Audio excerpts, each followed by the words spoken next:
meeting session is primarily focused on JSABs, which is the Jacksonville Small and Emerging Businesses. And JEA is committed to spending 20% of our available budget with JSABs every year.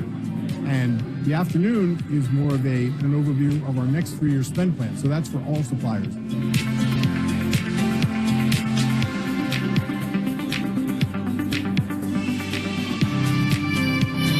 I'm actually living in South Carolina, and the company that I work for is out of Jupiter, Florida, and we are growing in the Southeast, so I'm helping develop business in the northern part of Florida. People don't know I'm out there, and I'm going after what I need to get. I can't just sit and wait for things to happen and come to me. I have to go and get them.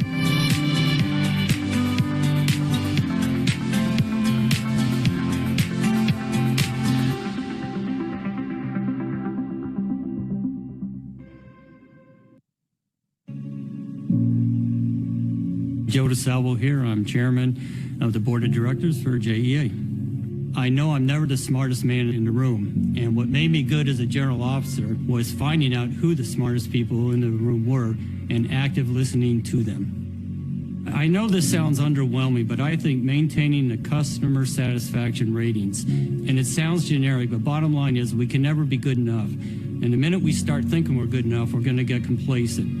And I think there's 4 areas. If we're really hitting our customer satisfaction ratings well, it indicates 4 things. Number 1, that our customers appreciate JEA's great electric and water service we're providing them. Number 2, that all the community stakeholders agree on our clean energy glide path that we're working very hard on.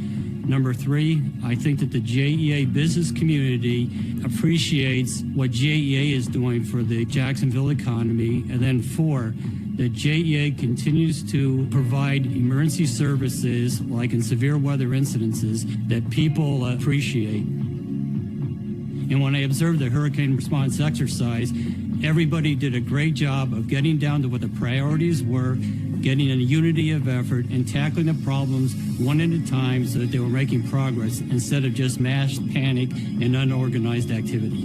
And I think it's important, if I can help the board and JEA look 10 to 20 years in the future, just to make sure we're not getting caught by surprise by any game changers. And specifically environmental stewardship.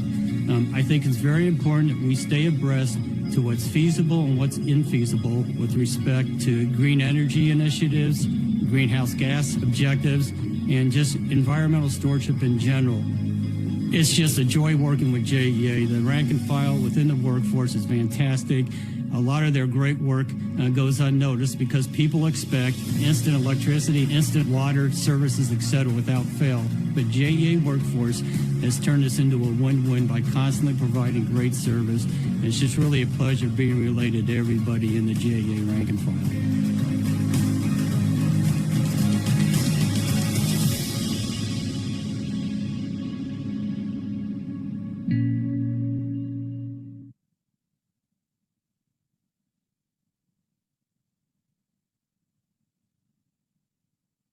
Excuse me, first thing I'd like to do is have a time of reflection.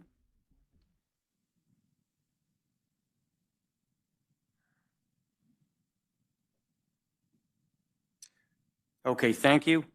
And online, we've got Bobby Stein and Zach Faison, I believe. And if I could, I'd like to have a motion for the adoption of the agenda, please. Second. Any discussion? All those in favor? Aye. Any opposed? Good, thank you. And for our moment's value, Sarah Goodwin, please.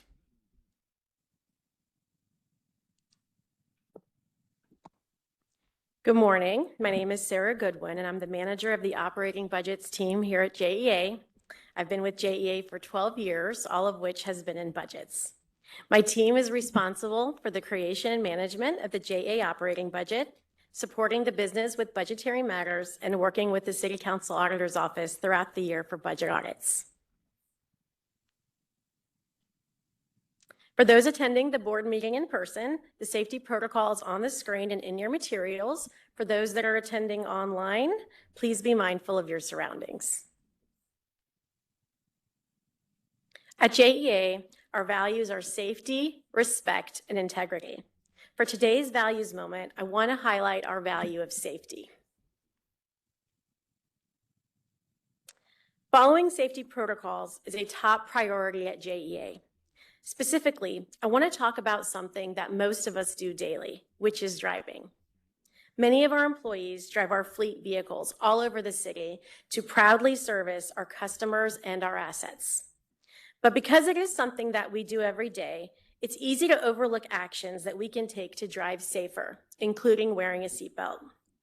Instead of providing bullet points about the importance of wearing a seatbelt, I'm going to share a personal story with you.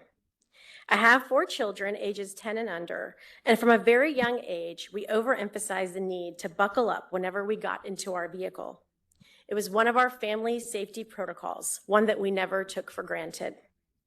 As time went on and the kids got old enough to buckle themselves up, we trusted that they continued following that safety protocol without having to remind them each time or double check that they were doing it. I'm not a perfect parent by any means, but this is one thing that I'm glad I got right. 2 years ago, one normal Saturday afternoon, my 4 young children, my husband and I were driving back from a trip to Dave & Buster's. It was late afternoon, traffic was light, and the weather was a bit misty but not raining. We were in the far right lane driving the speed limit on JTB, and we were very suddenly and directly T-boned by a vehicle that lost control from the far left lane. We had no idea it was coming until we heard the loud sound of metal crashing into metal as the driver's side door caved in. As this occurred, we lost control of our vehicle. Our minivan veered off the road, crossed an on-ramp, and went down a shallow embankment. We barely missed hitting a large light pole. However, one of our tires grazed the base of the pole. Unfortunately, this chain of events resulted in our minivan overturning several times and shattering a couple of windows before finally landing on its side, as shown in the photos that you see here. Fortunately, my entire family of 6 walked away with non-life-threatening injuries. I did not remind anyone to wear their seatbelts that day. I believe if it wasn't second nature in our household, the outcome could have been very different. In closing, please wear your seatbelts and let safety continue to be second nature to us here at JEA, so we arrive to work safely, we work safely, and we go home safely. Thank you. Thank you, Sarah. And just to belabor a point, though, the safety thing, any good organization, safety is always paramount. And it's when you start taking it for granted and getting loose on it, it's going to come back and haunt you. So I'll just say, I live in Springfield. I see a lot of the JEA folks out and about in Springfield area. And every time, they don't know who the hell I am, and that's good. I always look, though, to see, are they doing their safety stuff? Spades are out if they got buckets going up, safety lines, all that kind of stuff. So it's good to see that JEA takes it seriously. Thank you, Sarah. Okay, now it's time for comments from the public. Again, I'd like to remind the speakers you have 3 minutes. And the first one, Logan Cross, please.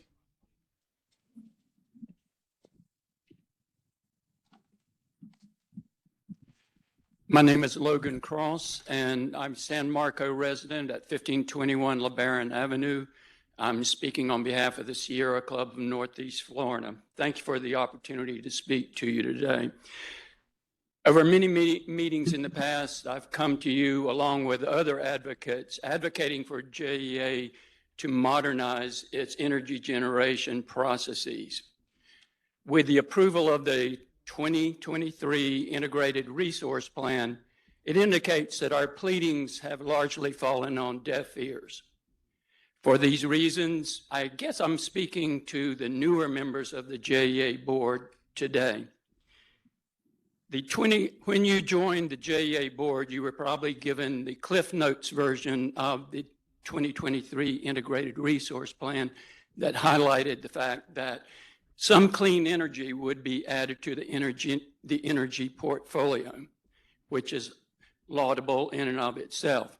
But what you probably wasn't highlighted is the fact that the rest of the plan is largely regressive. I use that word because the plan clings to a coal-fired generating station that, as of today, is probably 60 years old as of today, and by the time 2050 arrives, it'll be over 85 years old. when at that time, at most, it'll be mothballed for possible use on into the future. The plan will also add a combined cycle natural gas plant at the cost of almost $1 billion, possibly more. It has carbon emissions increasing on an annual basis through 2050, during a time when, at worst, carbon emissions should be plateauing or declining. These things combined together make JEA something, or will make JEA something of an antiquated utility and vulnerable to sale to a utility like the Florida Power and Light. I do not know where the current JEA leadership leans with regard to renewable energies and things like that. But what I do know is they're implementing the plan as designed, the board's integrated resource plan. For these reasons, I urge you to follow through on your commitment to revisit the plan 3 years after its approval. And I encourage you to be very objective and open-minded in doing so. Thank you very much. Thank you, Logan. Next, if we could have Jennifer Buckmeister. I hope I said your name right.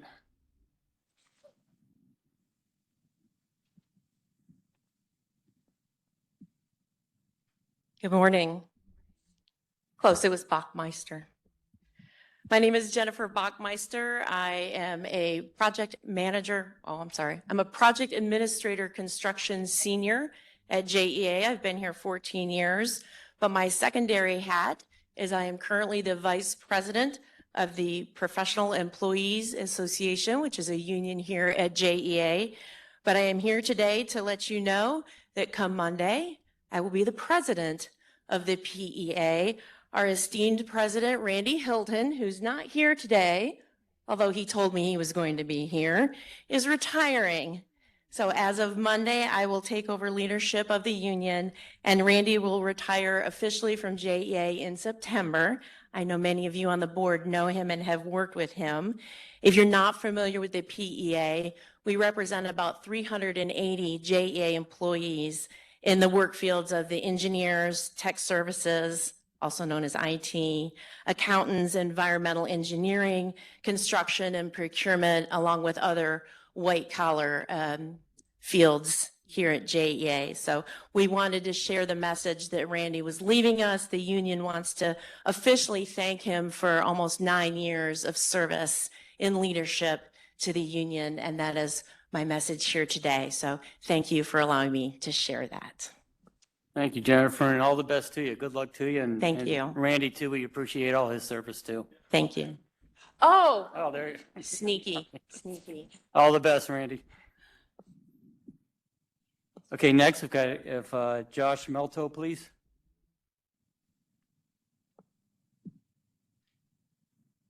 Hello. Thanks for the opportunity to speak today. My name is Josh Melko, Associate Professor at University of North Florida, Southside resident, JEA customer for 10 plus years. We're at a dynamic time in the energy world, to be sure. You all know this: growing demand, electrification. We have new solar, wind resources, battery storage, greenhouse gas regulations coming down. There's federal tax incentives and credits and loans and grants for renewable energy. Maybe we get permitting reform soon, we'll see. But all that to say, it's more important than ever to be sure about our choices in planning our future resource mix and delivering reliable, sustainable, and affordable energy for our community. And that's an incredibly hard job to plan during this time, no doubt. But let's agree our planning should be rooted in the information we have available today and reasonable forecasts about the future. Especially when it comes to these new greenhouse gas regulations, it sometimes seems like there's optimism that maybe they'll go away. Like maybe there's a change in the White House and they'll get peeled back, or maybe the Supreme Court takes up a case in a few years. But hope is not a plan. Instead, we really need to get ahead of these rules. Regardless if the current ones stay or get revamped in 5 years, the trajectory is clear. Rules like this aren't going away, right? So it'd be nice not to worry about penalties because we had just decreased our carbon emissions so much. There also seems to be optimism that with a natural gas plant, maybe there will be a carbon capture technology solution. But that technology doesn't really exist at scale yet, And that's a bet I'm not really willing to make. Why would we bet on that technology getting there? Yes, solar needs batteries, and battery technology is a bet you need to make, I suppose. But we've seen batteries getting deployed on the grid. You know, a decade ago, you could have said grid electricity was the only commodity that didn't feature storage, okay? But that's changed. Compared to a decade ago, 90% lower battery costs. In fact, in just the past 18 months, 40% lower battery costs, okay? So we need to incorporate storage instead of redundant, fast ramping natural gas plants that are meant to maintain frequency and voltage on the grid, okay? The forecasting of battery tech is a much safer bet than betting on carbon capture to get there. Moreover, if we do get carbon capture technology at some point, is the storage part of carbon capture and storage even possible in Northeast Florida? Likely not, right? So we're paying to pipe that somewhere else. In spite of all this, the current plan appears to be still to build the combined cycle, and we'll figure it out with carbon capture. It was recently stated that the models indicate we need a new combined cycle unit still if it's only operating at 40% capacity, which it would have to without carbon capture and storage, okay? That would really, that just seems odd to me that that is an outcome from the model, that if you cut the capacity down to 40%, it's still the chosen outcome. So I hope that we can, refresh the modeling, incorporate all the federal tax incentives that are available, include sort of the various scenarios of the greenhouse gas emissions. I know some of that is going on, and I just implore the board to have sort of heavy oversight in that process. Thank you. Thank you, Josh. Okay, and John Nooney, please. 3 minutes, John. All right. Hello, I am John Philanthropic Resiliency Nooney, Ocho Tres Cinco Seis Bascom Road, B as in blazing, AS as in saddles, COM as in movie, Blazing Saddles, Mel Brooks. Well, you know what we have now is blazing paddles. Just so you all know, with JSEB, we now have the ability in the state of Florida, we can be one of the first ones to make a movie, a documentary. It's true. So you just get with Todd Rubin. Right now, I'm just wearing my Mark Woods NPS shirt. Now, for those of you who may not know, Mark Woods, he's a columnist with the Florida Times Union. You know, he was awarded a sabbatical to go and visit the national parks, for a year in the country. And so anyway, NPS, the National Park Service, it's also another acronym for the National Paddleboard Spot. So there's a city council meeting tonight. Here's the agenda. And, we'll be debuting the Mark Woods NPS shirt along with a song too, by the way. And so what I want to share with you, this is Resilient Jacksonville. We're coming up on just about a year. Okay, I'm in this thing 4 times. Now, the primary reason I'm here with the JEA is the River Accord. I participated in the last one, 10 years ago. Public access and water quality were 2 of the primary components of the River Accord. Public access, it's the worst it's ever been. And water quality, I'm on Pottsburg Creek. Hit us up. And we're on the ballot too. Kim Rivers, True Leave. I'm telling you, get the brownie mix going. So anyway, need a sponsor. And let me just tell you something. Like I said, I'm in this thing 4 times. I don't see where the clock is. Oh, I got a minute. Oh, we're in good shape. Okay. I went to a DIA board meeting. DIA. 2014-560 was the legislation that created that zone. It's from the Fuller Warren to the Matthews. And I love acronyms. So, DIA, drugs including alcohol. So, they did pass something, for the drinking zone. But anyway, where I want to go with it, I attended a DIA pep rally. So the next day, what do? I go down and I'm launching my kayak at the boat ramp at the marina. And you know what? I get busted. I get busted for parking my van down by the river. So the next thing you know, I'm in court. I've been in court about 3 months now, dealing with this thing. But anyway, I have to say, in the court system works. It's right here. And right there, did not commit. Case dismissed. So look for me downtown in my van down by the river because I want to be one of the biggest cheerleaders. And let me just say too, Councilman Boylan, he was at the CPAC meeting last night. That man is awesome. And, I'm realizing to make this thing happen, we got to get him a shirt. And, that'll definitely put us over the top. And I just can't wait for his comments a little bit later. So anyway, it seems to be it. You've been great. And just have fun. All right. Yo, it's 10 seconds, Don. Next time, less. Next time, less. No. Okay, thanks. All right, Councilmember Boylan, Michael, please. Thank you, Mr. Chair. On that note, not a lot to comment on. The council, as you well know, is going through the budget process. JEA acquitted themselves well. There were very few, if any, questions. More importantly, no need for any questions because the presentation of the staff and management was very well received. The Finance Committee completed its work. We are looking at perhaps some drawdown on the operating reserves of the city, but not to the extent that was originally proposed. And with that, I will cede the rest of my time. Thank you, Councilmember Boylan. Appreciate it. Okay, next, if we could have the Managing Director CEO report. Vicki, please. Thank you. And thank you, Michael, for your comments. Appreciate that. Yesterday was Florida Line Worker Appreciation Day. In 2012, the Florida House of Representatives designated August 26 as the day to honor Florida line workers. Our 190 linemen take care of JEA's 8,400 miles of transmission and distribution lines daily, as well as in times of severe weather, as we saw this last month with Tropical Storm Debbie. They take time away from their families to sometimes work around the clock in dangerous conditions. SOC and our service centers will each be hosting a celebration this week for our linemen. A special thank you to all of them for all they do each and every day. Safety. You mentioned safety, General DeSalvo.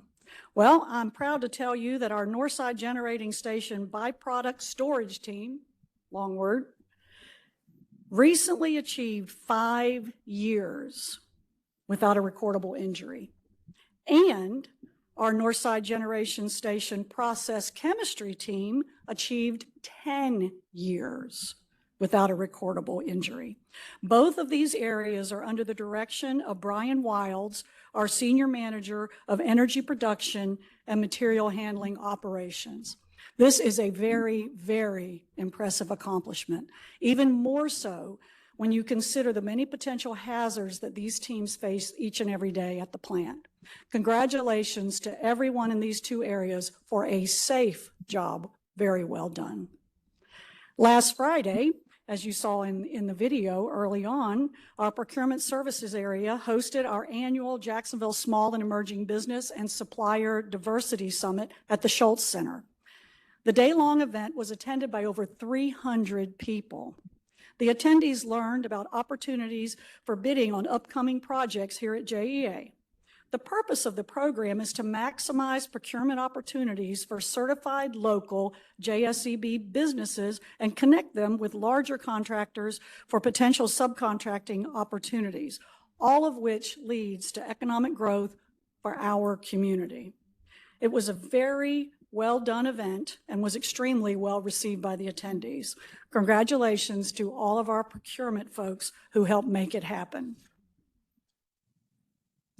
As Michael mentioned, on August the 16th, we attended the City Council Finance Committee hearing. I'm also happy to report that it went very well and our budget is now headed to the full council for final approval in September. Thanks again to our awesome budget team. On the business excellence fronts, wanted to let you know that our reorganization was put in place on July the 15th. Our return to headquarters started last week. You may have noticed less parking in the parking garage available. And we are in the process of final approval for a remote work policy. I can also report to the board that we have no out-of-state management any longer. And a draft succession plan is ready to be submitted next month to this board for review. Also at today's board meeting, you will be choosing our business excellence consultant. All of us are looking forward to starting our work with them, very much so. And I appreciate you all being here today. That's all from me, General. Thank you, Vicki. Okay, next, if we go over the corporate scorecard with Julie, please. Good morning. I'll be providing the update on our corporate scorecard with data as of the end of July.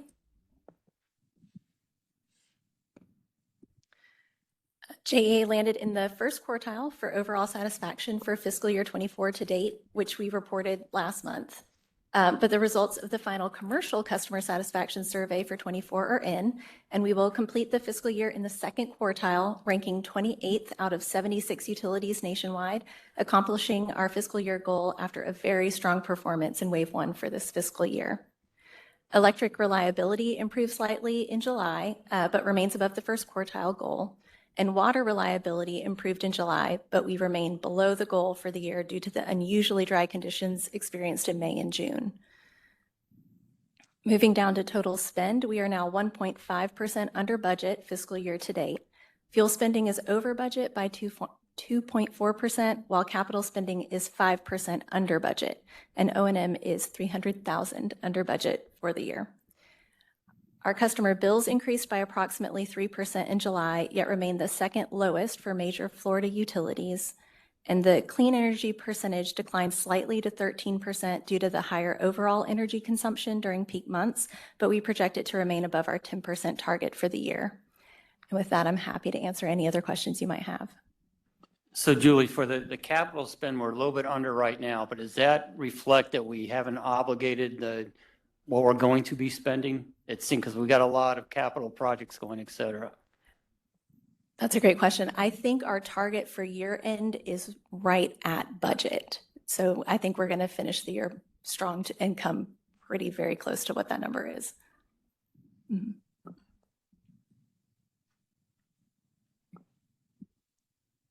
Okay, next, financial review. Ted.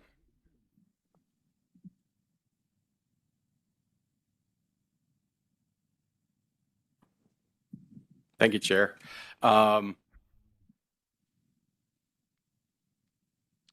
so this should look very familiar to y'all. This is what we talked about last week at the Finance Committee. We only had a few minutes after the committee meeting to get any changes made to this before it went in today's packet. So fortunately, we were able to change the arrows.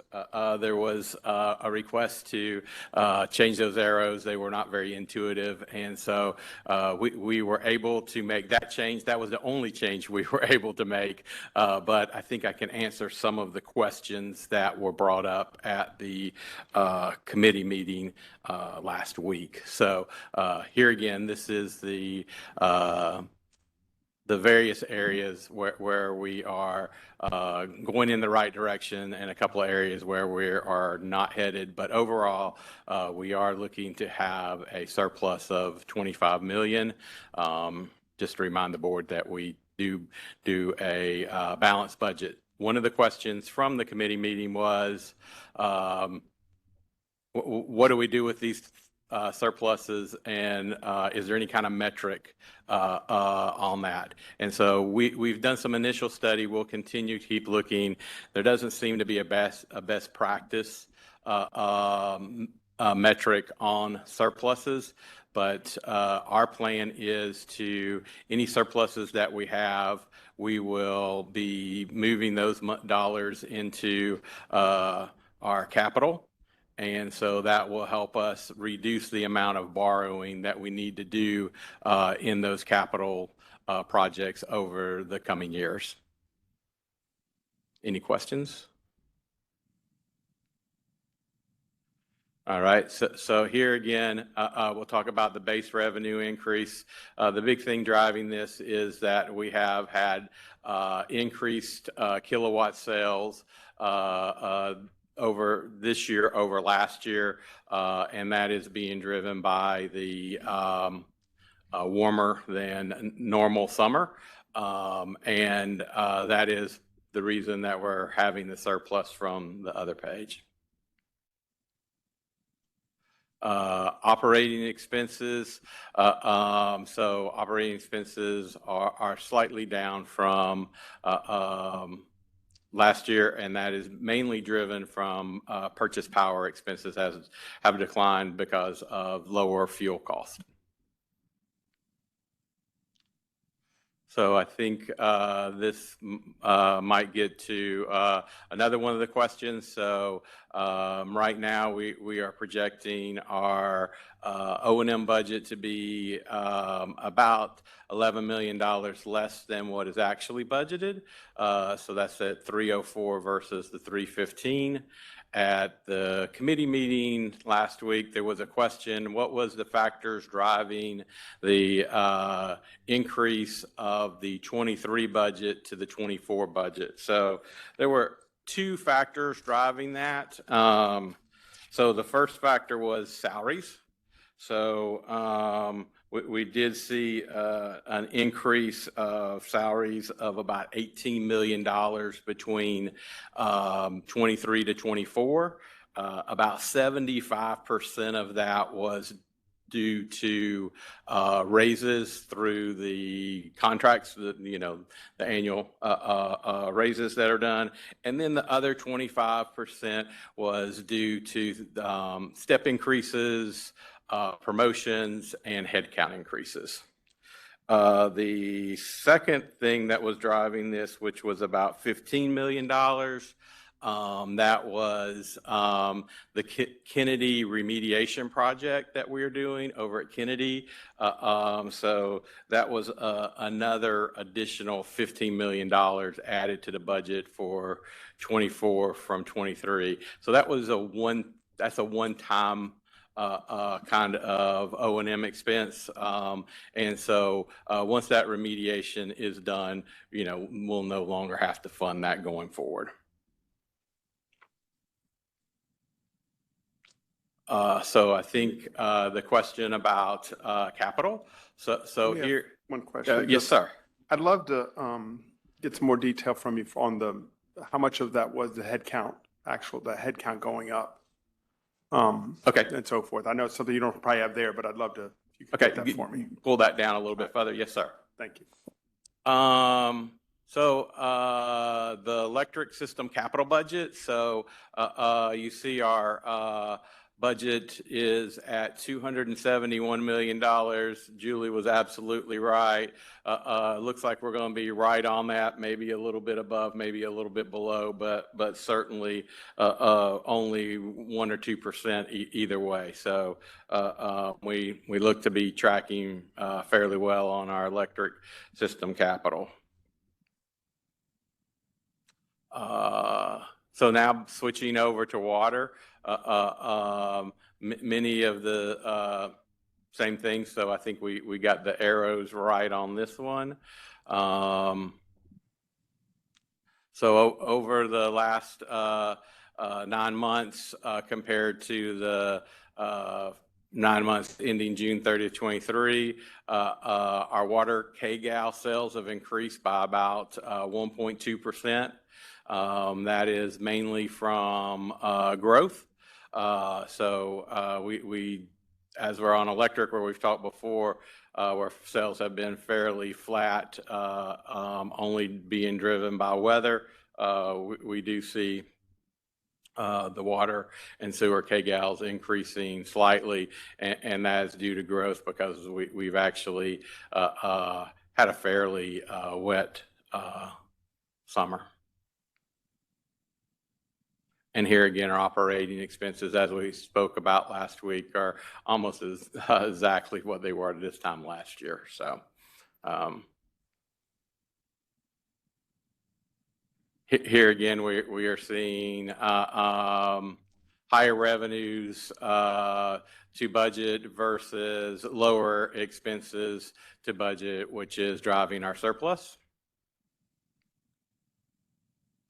And on our water system budget, we do see that our projection is above where our budget is. So the actual budget is $236 million, and we are projecting that the overall O&M spend will be closer to $254 million. Some of that is driven by salaries. There's also increases in intercompany charges, which is where we are allocating who pays what. So water's portion of that has increased, and the same thing with insurance. And then again, on our capital spend on water, right on mark. Our budget's at $514 million. We're projecting between $495 million and $514 million. So, I think if anything, we'll be right on budget or slightly below. And here again are the financial metrics.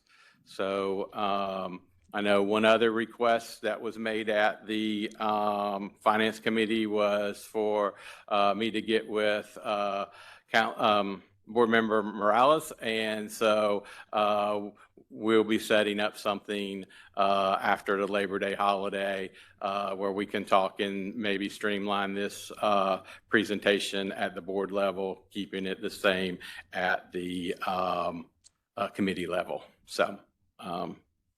With that, I think I'm done with mine unless there's any questions. Any questions at all? Okay, thanks, Phil. Thank you. Hey, just a quick admin note. Our normal board secretary is not here with us in person today, so I'd like to ask Rick Morales to be our acting secretary for this meeting. Okay, thanks, Rick. Okay, next item is the consent agenda. And could I have a motion to approve the consent agenda? Any discussion? All those in favor, say aye. Any opposed? Approved. Thank you. Okay, next we'll do the Capital Projects Committee report, and John Baker's the chair of that. John, please. Thank you. 12th, Rick Morales and I were there representing the committee, also General DeSalvo, Bobby Stein, and M.G. Orender. There were 7 items that came before the committee that day, 2 of which we will ask the board to take action on. The first action item is the Southside Integrated Piping System, which we call SIPS, which is a piping system to the Greenland water treatment plant. The SIPS program consists of a group of projects that transfer raw water from the north grid to the south grid to meet future water demands of the south grid. So we're building pipes from the wells in the north to the south. The SIPS to Greenland water treatment plant project is currently under construction and includes over 40,000 feet of water main and is expected to be completed in April of 2026. The subject of the motion that we need today is that Garney Companies is a construction manager at risk contractor for this project. You recall that a CMAR, as they call these kind of projects, kind of moves in phases. We have great oversight over them, and they have a guaranteed max, but we have a lot of input into what the numbers are. This particular phase is to add a new water storage tank at Greenland, which will cost $9,915,710.88. And the request for a motion is to approve that amount to Garney to complete this project. And when we need a motion. Motion to approve. Second. Okay, any discussion at all? Okay, all those in favor, say aye. Aye. Any opposed? Okay, approved. The next action item is the H2O Purification Center. Staff provided an overview of the H2O purification program, including the H2O Purification Center. The H2O program has been brought to the board over the past few years as part of discussion on the Water Integrated Resources Plan and Senate Bill 64. Water purification treats reclaimed water and turns it into drinking water quality so it can be used to replenish the Florida aquifer, which is JEA's sole source of water supply. In addition, it reduces the volume of water discharge into the St. Johns River as required by Senate Bill 64. JEA developed a three-phase water purification program which began in 2014. Phase one was a pilot test completed in 2019. Phase two is a demonstration phase consisting of the H2O Water Purification Center projected to be completed in October of 2025. And phase three consists of full-scale implementation.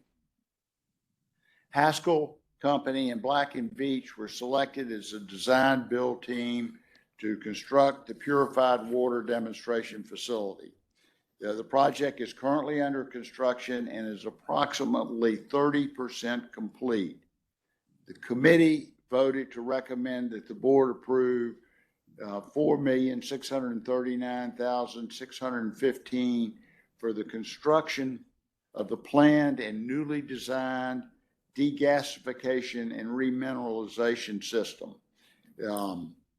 It brings the total project for the purification center to $83,506,772. A lot of big words, but the bottom line is the water gets purified, and it's so purified that it takes out all the minerals and gases in it, and we have to literally re-inject them to make them of drinking water quality. So it's dirty, real clean, and then just right clean. And that's the doing. We need a motion to approve that, and I so move it. Second. Any discussion? Okay, all those in favor say aye. Any opposed?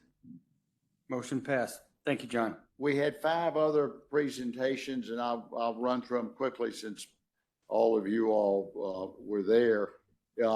Arlington East Water Reclamation Facility expansion.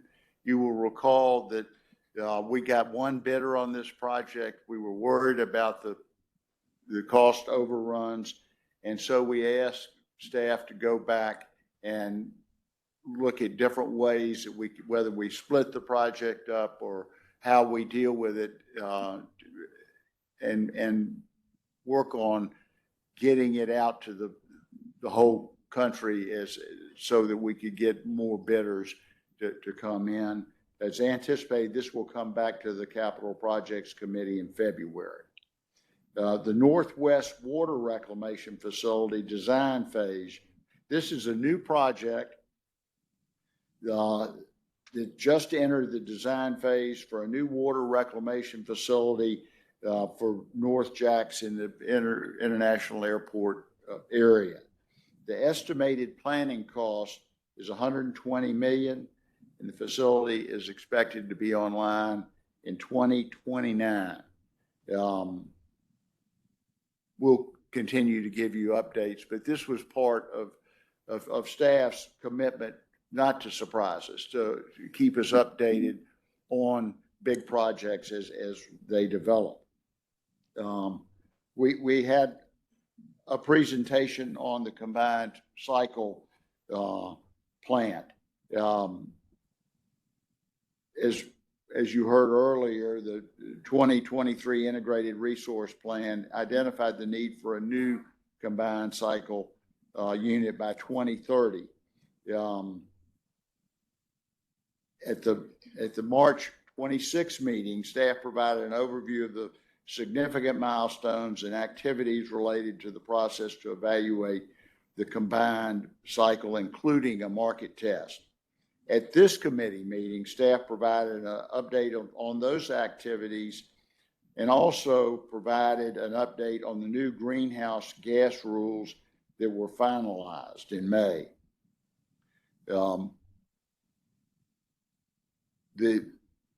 The combined cycle unit is natural gas, and under the greenhouse gas rules, if you're either required to take the carbon out of the emissions, and if you can't do that, then you reduce the maximum use of the plant to 40% of capacity. And in either scenario, the combined cycle plant remains the most efficient and reliable alternative that we have today. Obviously, we're not hope is not our plan. We're looking at the worst case, which is that nothing gets better, and we still feel that it is the proper way to go. But that's why we will do a new integrated plan in 2 or 3 years and see what's developed and whether there are other ways to look at it. We reviewed a transmission study to ensure that the transmission system performance requirements are met to develop an electric system which will operate reliably over a broad spectrum of conditions and contingencies. Staff provided a review of projects that are in the planning stages and should be in service by 2030 with a planning estimate of $250 million. And lastly, we reviewed a major capital projects list of all projects over $25 million. There are 25 projects over $25 million and 16 over $50 million in capital costs. The combined electric, water, and wastewater project cost is forecasted at $3.78 billion, with electricity being $954 million and water being the big spender at $2.83 billion. That concludes our report. Thanks, John. I'll talk about this a little bit more in my comments, but just both committee meetings, and we're going to talk with the finance governors and audit with Bobby Stein here in a second. But again, those are great sessions, a lot of detail being discussed, and just to assure everybody, again, we need due diligence on this. There's huge money involved, and just as important, implications of where our energy is coming from and the environmental concerns, regulations, et cetera. So the beauty of both these committees, we cover these in detail. And again, nothing static. These are all living committees, and we're very flexible in adjusting to where the technology is and a bunch of the other variables that are very dynamic. So I just thought I'd add that. Bobby Stein, if you could cover the Finance Governors and Audits Committee, please. Thank you, General. The Finance Governance and Audit Committee met on August the 12th. I was joined by fellow committee members Kawanza Humphrey and MG Oranger. Kawanza's got COVID and just hope her health gets better quickly. Also, Joe DeSalvo had an accident with his arm and had surgery on last Tuesday. And I'll tell you, even under his circumstances, he has been working hard on some big projects that we are doing on the refinancing. So I want to thank Joe also. Thank you, General DeSalvo, Vice Chairman Morales, and Board Member John Baker for also attending. Fiscal year 2024 external audit plan, John DeSanto, Managing Director of Ernst & Young, met with the committee and we received a presentation for information highlighting new standards from the Governmental Accounting Standards Board timeline for 2024, audit plan and areas of emphasis, and involvement of JEA's internal audit team, which has done a tremendous job. Internal audit update, Lee Martinez, Director of Internal Audit, reviewed of completed open and closed audits, consulting engagements and action plans, fiscal year audit plan process and timeline. Staff plans to present the 2025 audit plan at the October 24 committee meeting. And with the assistance of an external consulting firm, the internal audit team is in the process of performing a self-assessment, which will be completed by September 20th. The results will be provided to the committee at an upcoming meeting. Ethics update, Wallette Stanford Ethics Officer. The committee received a review of the various required training for staff related to ethics and open government, along with data on hotline cases and ethic inquiries. The committee also received a summary of items the ethics officers will be working on over the next year. Quarterly financial review, Ted Phillips stepped in for Joe. The committee received the financial review that was provided this morning. I asked Rick Morales to work with staff to determine the level of detail that will be provided to the board in the future, and also asked John Baker to work with Ted Phillips to make sure the detail of what is being presented to the audit committee would be helpful. De-risking electric refinancing, Randall Barnes, treasurer, current market conditions present an opportunity to refund variable rate debt with fixed rate debt and terminate existing swaps at an appropriate net present value break even.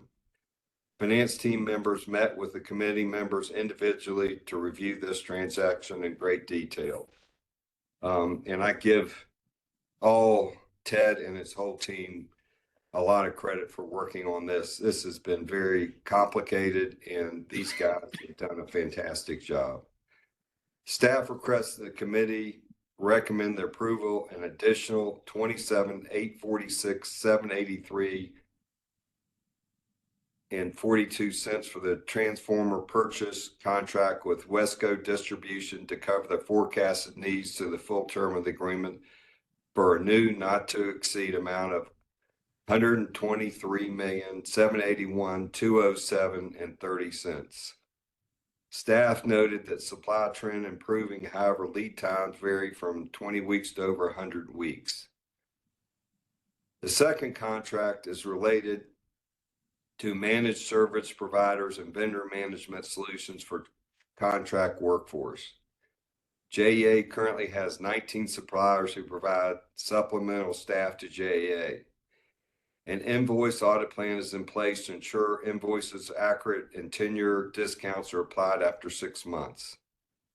Staff requests the committee to recommend the board approve an additional $11,673,985 to execute the remaining 1-year renewal for a new not to exceed amount for work spent in Beeline in the amount of $97,206,216.75 to cover forecasted needs for the next 6 years of service. And both board member Baker and Morales, wanted to look at, is there savings in hiring full-time employees? And President Cavey is working on looking through that and coming back to the audit committee. I'd like for a motion to approve both contracts. So moved. Second. Any discussion? All those in favor say aye. Aye. Any opposed? Okay, motion approved. Committee is scheduled to meet on October 24 following the board rates workshop. All board members are welcome to attend, and I really appreciate General DeSalvo, Rick Morales, and John Baker attending. Very helpful input from all members. That's my report, General. Great, thanks, Bobby. Great job. And also for Joe Orfano there, we hope he's recovering from his broken wrist there too. Okay, next we'll talk about the contribution retirement plan with Pat Millis, please.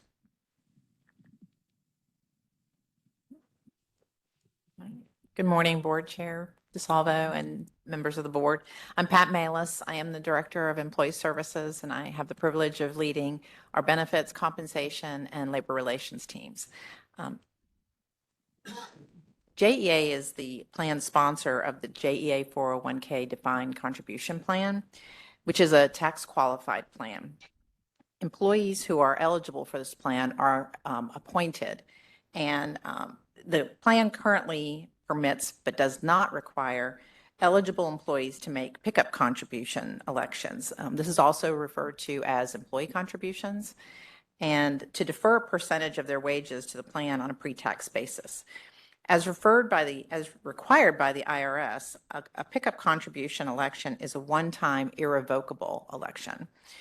Pickup contribution elections are no longer administratively feasible due to current IRS application of tax qualification law. The IRS has taken the position that the one-time irrevocable election to make a pickup contribution must be made when the employee first becomes eligible to participate in any retirement plan of the employer. This presents a compliance issue for employees who are initially hired into a non-appointed position and then subsequently promoted into or rehired into an appointed position. They would be required to make an election when first hired into a non-appointed position, even though they are not eligible to participate in the plan at that time and may never be eligible to participate in the plan. Eligible employees have other opportunities to defer their compensation on a pre-tax basis for their retirement. All employees are immediately eligible on the first day of their employment to participate in two pre-tax qualified plans. The City of Jacksonville's General Employee Defined Contribution Plan, known as the GEDC, and the JEA 457 Deferred Compensation Plan. Additionally, because pickup contribution elections can only be made one time and are irrevocable, there is low utilization of this feature by the eligible employees. Staff recommends amending the plan to remove the pickup contribution feature for all new participants effective October 1st, 2024. Existing plan participants who previously made a pickup contribution election before October 1st would continue to make contributions to the plan in accordance with their already existing election. JEA requests the Board of Directors approve a resolution to amend the plan to remove the pickup contribution feature for new participants effective October 1st, 2024. Existing participants who have made a pickup contribution election before October 1st, 2024 will continue to make the contributions to the plan. And if you have any questions, I'd be happy to answer any. That sounds horrible. What is the amount of contribution that's being made by the appointed? You have that? Yes. So on average, we have less than 20% of the appointed employees participating in this feature. And because they have to make that election at their hire into the appointment, they can never make a change to it or even discontinue it. It's irrevocable. So people are very conservative about making that election. I would say on average, it's below 5% that they're actually contributing of their eligible base compensation. Do we have a higher percentage of employees participating in it sounded like the city plan? Oh, yes. So all new employees after October 1st of 2017 are actually required. So the features of this type of plan being a 401A, it actually is better in a city environment, that plan we have, because it has very determined amounts. You know exactly what it is going to be on day one, and it's the company's contribution as well as the employee contribution. No changes ever occur with that either. Right. So it doesn't sound, we're not taking something really away from them. No, this is only going to affect the employees who are hired or promoted after October 1st of 2024. All right. Thank you. Any other questions for Pat at all? Thank you. Okay, I'd like to ask for a motion for approval. Any discussion? All those in favor, say aye. Aye. Any opposed? Okay, motion passed. Thank you. Thanks.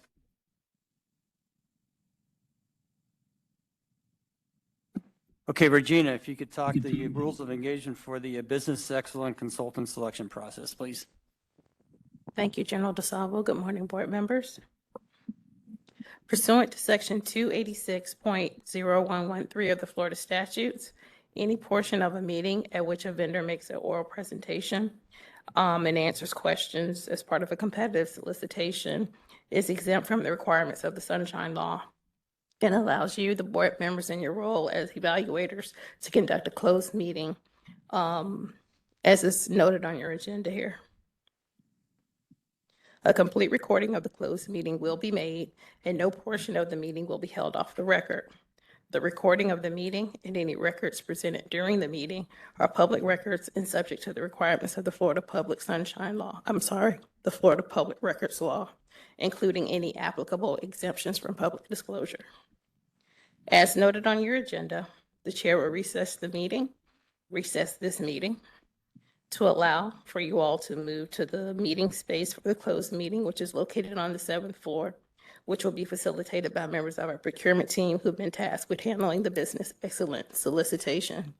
In an abundance of caution and to provide as much transparency, we have provided public notice of the closed meeting.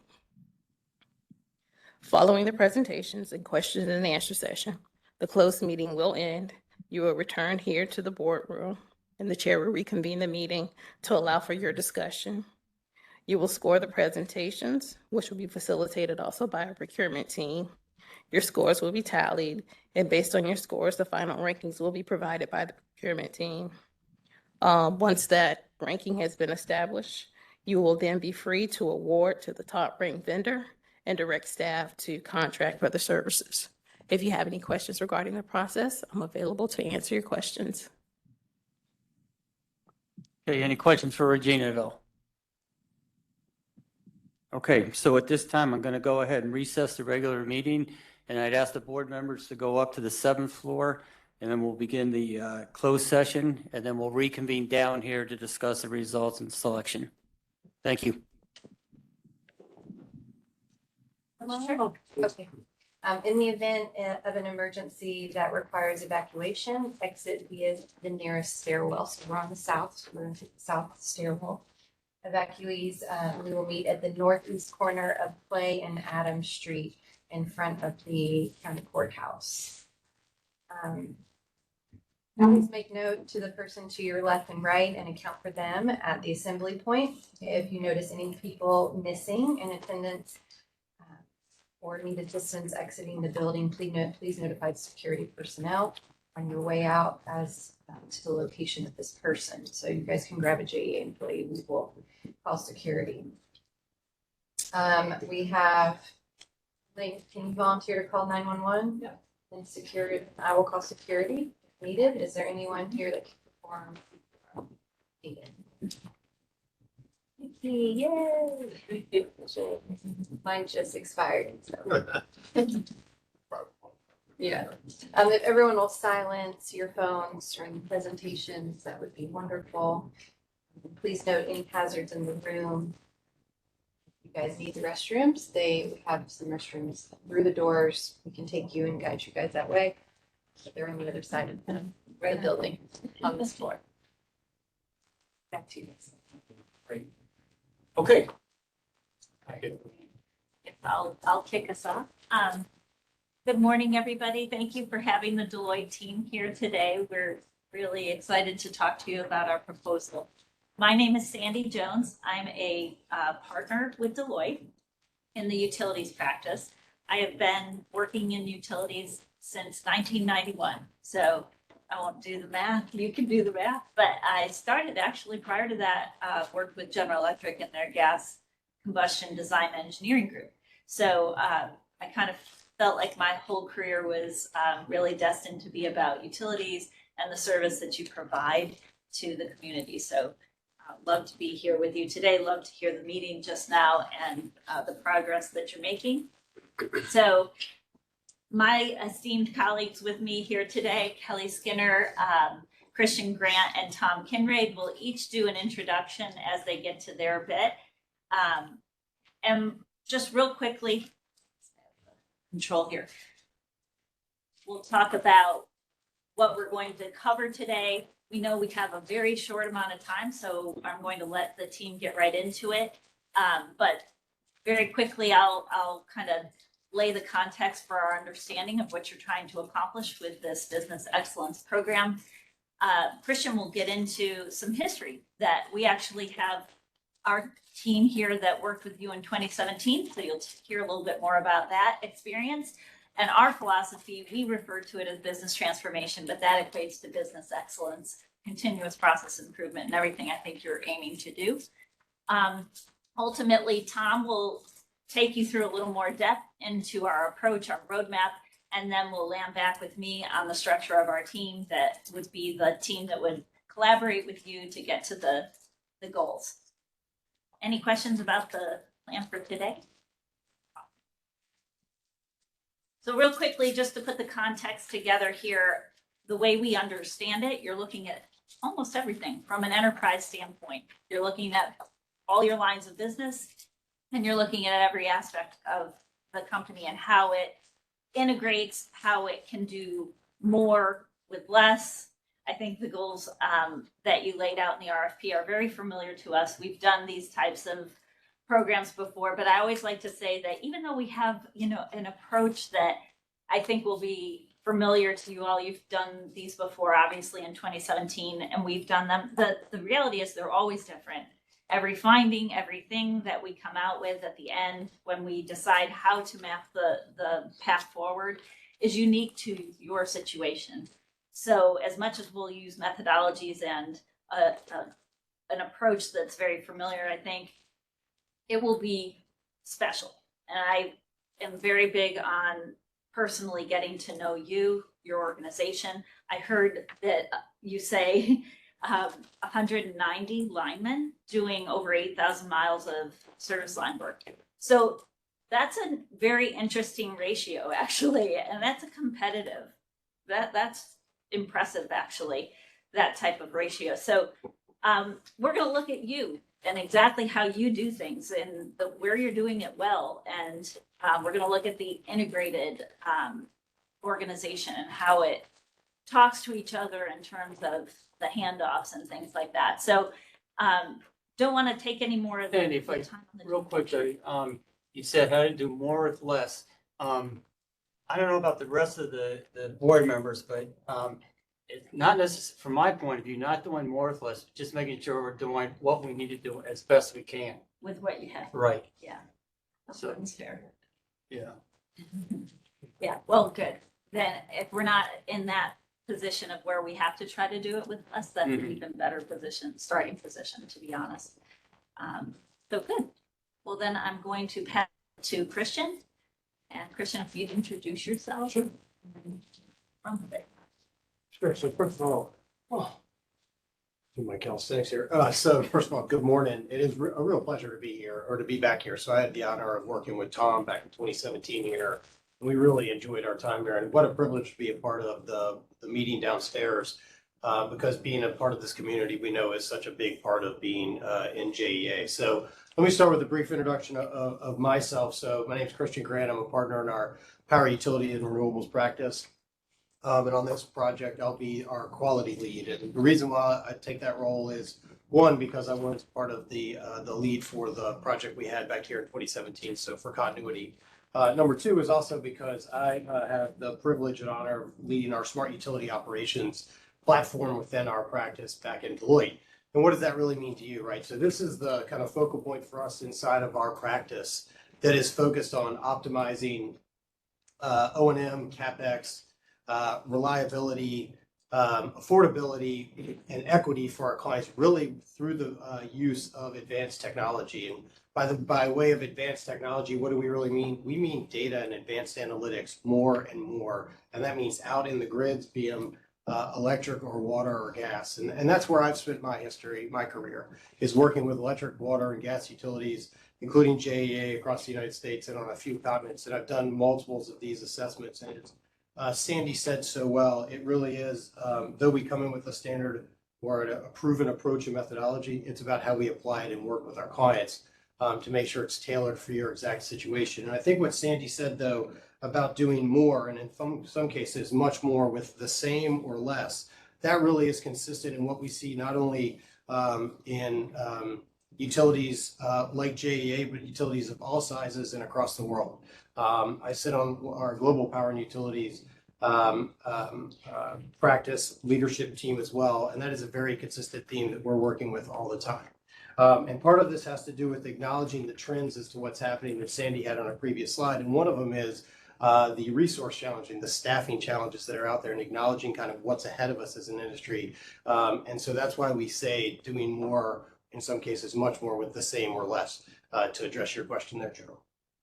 But let's talk about how we apply that. And so our approach for this important assessment is conducted as it was before in the context of JEA's current and likely future situation, and why we will include a situational assessment of your capability model. We do that so that it's a foundational piece of our assessment, so that it gives the leadership team and the board and a way to look at your capability model in the context of where you are today and how you're going to be, how prepared you are to deal with the problems and challenges of the future, of what we know what the future will look like. And so what underpins our approach is really a data-driven methodology. We're going to deal with some hard choices, some hard challenges, some trade-offs. It's going to be part and parcel to any one of these assessments. And so we want to make sure it is a very data-driven approach. That is important so that we can have a very detailed and informed discussions with this team and leaders at all levels of JEA, so that we can tailor our approach to do a few things. Number one, we want to generate value as quick as we can. We want to create momentum behind a program, which is very important. Anytime you're going to adjust the cost profile of an organization, you want to start making sure that what you start with is beneficial to that organization and creates momentum. And it creates momentum in two ways. Number one is it creates offsets to help pay for the additional cost-saving measures that you want to take. And number two, it shows that, hey, what we're doing is actually generating measurable and tangible value to the organization so that people will buy in. I think that's especially important for municipal organizations, so you can have buy-in not only with the employees within the organization, but also with the board, the city council, and the variety of stakeholders that you have to manage as a municipal entity.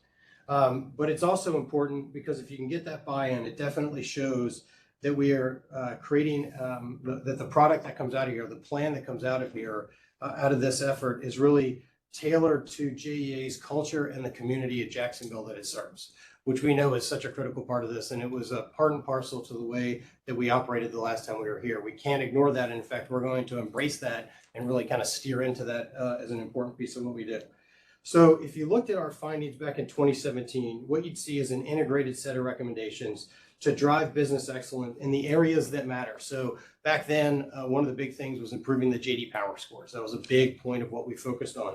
We also focused on what we know today: O&M optimization, CapEx in-service dates, customer satisfaction, bad debt, all of those things in some cases that are still relevant today. But let me bring this, let me highlight a few examples. In fact, I'm just going to highlight two examples of kind of how we work and how we did work with JEA from 2017. And then I'll turn it over to Tom to get into actually the mechanics of how we do this. And I want to bring this to light because it really is about driving greater overall performance today and tomorrow, right? We need to address the near-term targets, those close-in targets, to use language you might recognize, General. But we also need to recognize what's coming in over the hill too, right? And see over the horizon and make sure we're positioning the organization for that. So the first example I'd like to talk about from 2017 was when we dug in on the energy and water delivery. So there's a few things that as soon as you walk in the doors of JEA, especially when you get out into the service centers, that comes clear is how much pride JEA takes in serving its customers, and especially its field crews, how much those crews take pride in being, in some cases, your first line of contact with your customers. That was true in every encounter we had. And by the way, we do like to get out in the service centers when we do this work and be close to where the work is done, so we can really get that baked in. But that pride was very clear. We take the same pride in our work, so it was a good match. But what we did is we dug into the telematics data or the GPS data for the start and stops of where the trucks were going and what they were doing. And what we figured out was that the service territory of JEA was growing away and further and further from where the service centers were. So if you look at the common industry average for productive time for a field crew is you want to try to get them to 50% productive time or better. You're doing pretty good to have a field crew be that productive. The data at the time suggested that JE wasn't there. One of the biggest challenges was windshield time. They were driving a lot. So we looked at, after talking to our real estate team and looking at what other utilities have done this, is could we add to and or adjust where the service centers were adjusted so that your starting point was a lot closer to where you were going. That's even more so true when storms come, right? Because we need to get out to the crews. We need to get the crews out to the customers and where the restoration is needed. I think it's a good example of how our approach uncovers opportunities within the data that aligns with JEA's culture and its objectives. Took a lot of pride in that one. The second example I want to talk about, this was a much more challenging area. And the reason why it was more challenging is it took two core tenets of JEA's culture and put them in a trade-off against each other. The first one was how much you want to take care of your people. We know how important the people are here at JEA, and we also know how important your customer satisfaction is. In this case, when we looked at energy supply, and we looked at the plants, the staffing was higher than peers. And not only that, the outages were also higher than peer, both really the economic outages and the unplanned outages. That is a tough trade or tough sales pitch, to sell to your customers when you're looking at and justifying rates. So we knew a very difficult and thoughtful discussion was needed in collaboration. So we sat down with the leadership team and worked through that to come up with the right set of trade-offs that went into the integrated plan that we delivered at the end of that. And those are the type of discussions that we want to have throughout the engagement that Tom's going to walk us through now, because I think it's important to understand what the end's going to look like. And so I wanted to describe that, because those are the types of discussions that are going to help set JEA up for the challenges you face today and the challenges you're likely to face tomorrow.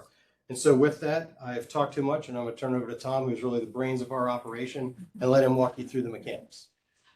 Excellent. Well, thank you, Christian. Thank you for kind of showing us where we're looking to go. And I'm going to spend the next 15 minutes or so walking us through how we look to get there. So first off, good morning, everybody. Real pleasure to be with all of you this morning. My name is Tom Kinraid.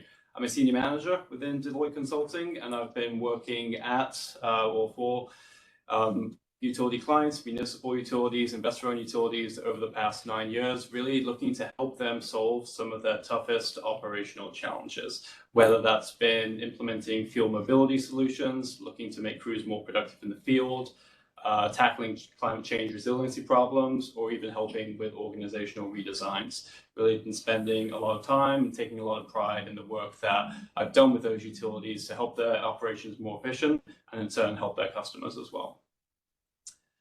So our approach, what is our approach to business excellence here? As both Christian and Sandy mentioned, we have an approach. It's time tested, we go through this, but we also have flexibility in our approach to be able to change based on individual client needs, as well as following interesting opportunities as well. And this approach is really broken down into two phases. The first is a rapid diagnostic. And within rapid diagnostic, the three things I want you all to take away from this approach is it's focused on data, it's focused on speed, and focused on collaboration. So the first part of this is data. Data is informing the current state assessment. We start off by looking to ingest a lot of data. We have the capability to quickly ingest a large amount of data, to organize it, and to see where some of the trends are. And we use this to understand how are you spending your O&M dollars to begin with? Where are you spending them? What are you spending it on? After we set this kind of financial baseline, then we move into the benchmarking exercise. And this is where we're benchmarking exercises, we're taking advantage of third-party benchmarks that we have, as well as experience that we have working with a lot of different utility clients, combine those together, and this is painting kind of a current state assessment where you map against peer groups in terms of back office functions, as well as operations, electric delivery, electric supply, water, wastewater management. So that's the very quantitative, data-heavy part of the current state assessment, but we also recognize that we need to blend this with qualitative assessments as well. And this is where me and my team, we will be talking directly to and facilitating interviews with JEA employees all over the business to understand a little bit more of the history behind JEA. What are some opportunities that have worked well in the past? What are other opportunities that have been tried that have not worked well in the past? Understand current pain points, as well as, frankly, looking ahead, kind of what are organizational goals, what are goals for individual employees, individual departments, and how do these map to the overall strategy? So that is our current state assessment, and this is really the blend of the quantitative with the data, as well as blending in some of those qualitative findings as well. And this moves us into the next phase, which is our opportunity identification phase. This is where we're really identifying and generating hypotheses for areas of potential improvement. So to describe this, I'll kind of bring an example up from a previous client that I've worked at.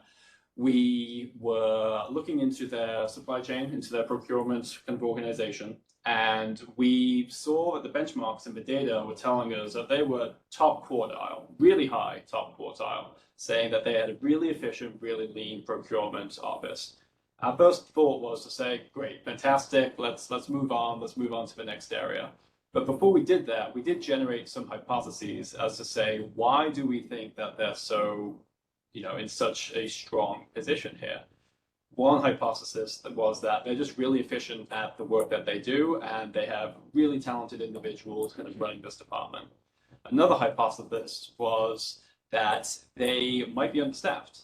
There might be more suppliers in their category mix than they necessarily need or can effectively manage with this few people, and therefore they might actually be leaving money on the table by not taking advantage potentially of active management of all their suppliers, or maybe they could tilt their resource mix more towards those big category A suppliers and maybe move some people away from the category C suppliers as well. So those are two hypotheses that we generated in this case, and in this specific example, I'll actually go into it in a bit more detail in a few minutes' time. The second set of hypotheses were correct, and we were able to kind of see that there was, even though the cost of that organization was very low, they were leaving value and money on the table as well. So that's our opportunity identification. Really, coming out of this phase, we look to have a long list of different opportunities, areas that are taking the current state assessment, moving it into tangible project or initiative examples. And then we have what we call a lab. A lab is essentially, it's an enhanced workshop that looks to take kind of JEA employees, people like yourself as well, and we want to get you out of your normal day-to-day work that you're doing and do a few different things. One is we want to review the current state assessment that we've done, review our initial list of hypotheses, but also we want to challenge that current state assessment as well. After we've reviewed it, challenged it, then we're looking to also prioritize and take some of those first steps towards building our roadmap for implementation. But I'll just go back and talk a little bit more about this review and challenging exercise as well. Because one thing that we found that benchmarking does a really great job at is looking right now, today, where do you map today against your peers? What we heard just in the meeting downstairs is the energy industry, electric, water, it's changing rapidly right now. Assumptions that were correct with benchmarks that are maybe 1 or 2 years old might not be totally relevant if we look 5 years down the road. We actually have seen this in looking back at some of the 2017 analysis that we did. We were looking at your ratio of purchase power, and I believe back then in 2017 it was in the single digits. And we did some scenarios in the report where we were saying, what could this look like under a base scenario? What could this look like under a high renewable penetration scenario? And where you are today in terms of purchase power is actually a lot closer to the high renewable penetration, the edge scenario, what was an edge scenario in 2017 than the baseline scenario in 2017. So just a little anecdote to say how valuable we think this challenge exercise is, and this is where we want to make sure that we're not just thinking about opportunities today, but opportunities that will position you well for the future as well. So that concludes our kind of first phase of the project. That's the rapid diagnostic. And coming out of this rapid diagnostic phase, we're looking to have this prioritized list of opportunities, potential projects for JEA to look to embark upon. This is where we want to start an effort to not just look at these as 50, say, unique opportunities, but we want to begin to group them together into themes and think about an implementation timeline. So this is where we have a framework that we call the Strategic Cost Transformation Framework. What this does is it looks to group together opportunities into similar themes to facilitate implementation. So the first bucket here, tactical improvements. These are typically opportunities that are targeting O&M dollars and will take in the 0 to 6 month range to implement. The second bucket is operational efficiencies. These will take a little bit longer to implement, maybe 6 months to 36 months, and these often do require a little bit of investment in order to get the benefit later on. Reason why we'd look to position these after some of the tactical improvements, as Christian alluded to, as we phase these, you might be able to take some of the savings, some of the initial momentum gathered by some of the quick win projects for tactical improvements to help fund some of these other operational efficiency projects. And that all leads to structural transformation estimates as well. These are kind of the biggest initiatives that would really be touching all parts of JEA's organization. They take a lot of buy-in, they take time to get support behind, and they take significant change management as well.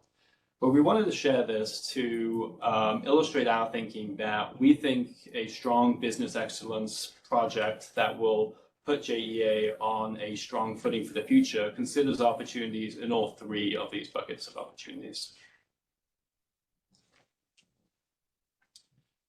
Okay, so that moves us into sustainable performance. Now, sustainable performance, I like to think of this being all about the deep dive analysis as well as building JEA buy-in on the opportunities that we've identified.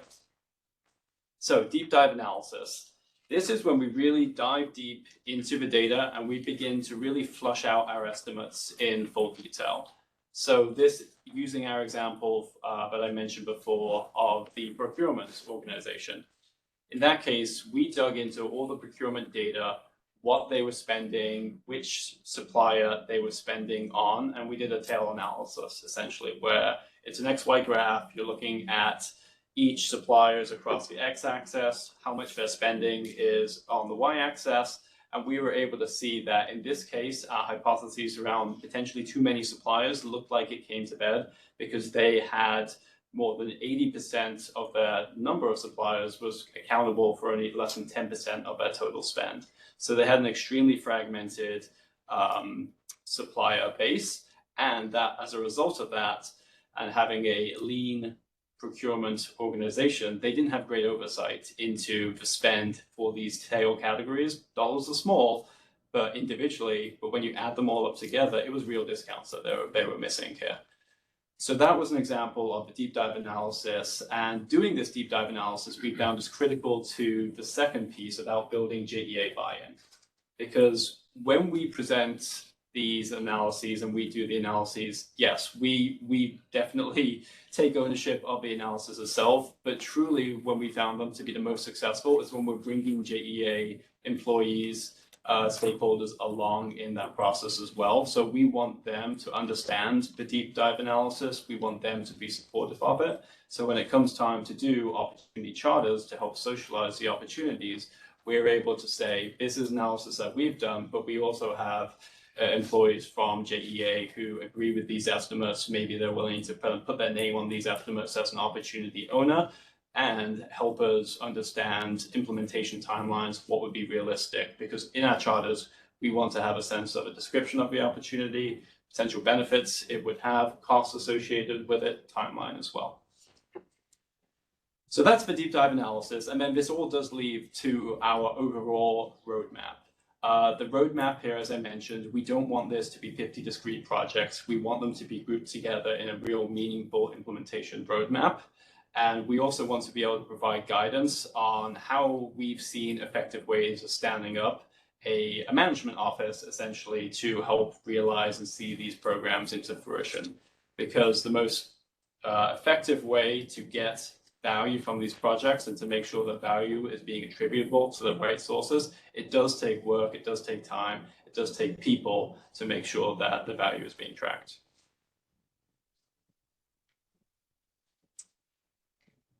Okay, so lastly, I'll move into the roadmap. I realize this is a little bit of an eye chart on here, so hopefully you can look at it in detail in your presentation paths as well. I really want to just kind of ground you on some of the key words and themes that I've been saying. I started off by talking about speed here. As you see, our rapid diagnostic is approximately 4 weeks, sustainable performance is roughly 6 weeks. By week 5, in the middle of this project, we anticipate to have roughly around 80% of the opportunities that we'll ultimately end up with will have been identified by that point. So that's our thought around how fast we want to be able to get to these opportunities in this list of opportunities. Secondly, collaboration. You'll see kind of across the top, we have numerous check-ins with steering committee, with project sponsors, with the board. Essentially, we never want any of these opportunities to be coming to a large forum and to be a surprise to people. We'll put in the work beforehand, make sure everything's socialized so that people aren't caught off guard and that we're developing these in a very inclusive, collaborative environment. Data. Mentioned data a lot. You've heard all of us mention data, I think. This is where we want to get our hands on as much data as possible to really inform our estimates, but this doesn't need to be perfect, pristine, crystal clear data. We can take what you have, organize it, and generate some ideas and hypotheses amongst ourselves. As Christian was alluding to with the telematics data, that was not in our original data request in 2017. That was something that we thought of along the way and said, hey, this type of data, if you have it, this could help inform some opportunity areas as well. Lastly, the deep dive analyses here, you'll see that we have various different categories of the deep dive analysis. I gave the example of spend management, but we will also be diving into kind of capability models, business process assessments. This is near and dear to my heart. I spend many an evening combing over business process models, but this really helps to identify changes in potential application rationalization with how many different IT systems are being used, as well as potential automation opportunities as well. And then lastly, on this roadmap, I've mentioned buy-in a few times. We really take this seriously. We've dedicated 4 weeks of the project at the end to make sure that we're socializing our roadmap and our opportunities to everybody at JEA. So hopefully that helps shed some light on how we get to those end results like Christian mentioned and kind of what is our road that we follow. But if no questions, I'll hand it over to Sandy. Thanks, Tom. So as you can see, buy-in is a huge part of the theme. And so in doing that, we put together put together a team structure that is obviously flexible, and we would want to talk through with you to make sure everybody agrees with it. But the way we set it up is kind of typical for these types of engagements. And what I mean by that is you just heard a lot from Tom, who would be the day-to-day, I'll call him 24/7 leader. And but you also have Christian and myself very intimately involved because we're part of a group that internally is known as Ops Transformation. And so we are the specialists in the space that we can bring, but we can also bring a series of subject matter experts that are not limited to that list. But if those are folks that we know that add and supplement our very strong team anytime we want. And these are folks just a phone call away, and we can have them on calls or on site if we need them. But we can also grab others depending on what the late night analysis of the business processes yields. But I think the main essence of this chart is that we will make sure we have the expertise that covers off all of the areas of your business, not just our, collective knowledge, which is substantial because the three of us have actually done a lot of these together, not just JEA. So I'll leave it with that because that would probably require longer discussion. And then just in closing, I just wanted to offer a couple of thoughts. One is, as we talk about the methods and that roadmap, that picture that you saw, we can have a really good, solid discussion on that. We can modify things. We're very flexible. We're not stuck in one, method or approach. I think we'll be very, I guess, come to the table with our opinions. I didn't want to say opinionated, but we'll come with strong opinions as to what has worked and what we see that we think is needed in particular areas. But I do go back to that data point that Tom and Christian raised, because when we look at your data and we get to look at what we did in 2017 and kind of see the evolution that the company has taken, I think that's a wonderful gift back to you all, because then we can say, okay, here were the ebbs and the flows against the original position. And now we know a little bit, we know a lot more 7 years later. So where can we take this from here? So with that, I'm going to close 10 seconds early and turn it over to questions. I have a question. Sure. General Gisela? Yeah. Yeah, So go ahead, Bobby.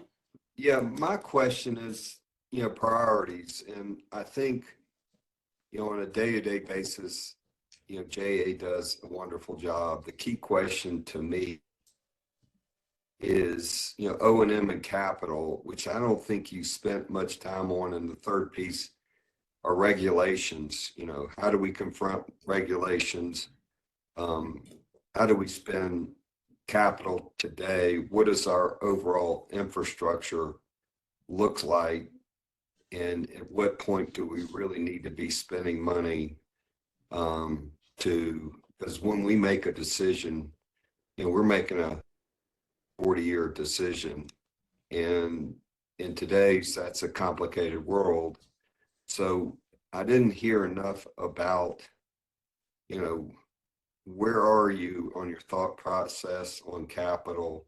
Where are you on thought process at O&M? You did touch on some. And where are your thought process on, making sure we're making the best decisions, understanding that we have regulations coming in front of us. So those would be my questions. Yeah, thanks, Bobby. Appreciate the question. So I think I'll start off really thinking about 3 elements with that question. One being the fact that the utility industry today, we just have to acknowledge the amount of change that's happening in the industry and how we look to change that. So it's about change. I think the other parts of the question is about data as well, but then also kind of leading practices that we've seen elsewhere. So with the topic of change, how do you plan 30-year, 40-year projects in this environment of high change? I think the first part of the answer to that question is around kind of scenario analysis, as I mentioned. You have to think about what are potentially different scenarios out there, given that nobody's got, a golden ball, glass ball, or a genie mirror. We'll do that one instead. That's going to be able to predict the future. But what you can do is you can look across different scenarios and see what is the same across all of those different scenarios, and therefore what are some no regrets moves that I can take. So I think that idea of scenario planning is really key when you're looking at these 30, 40-year time horizons. Secondly, data.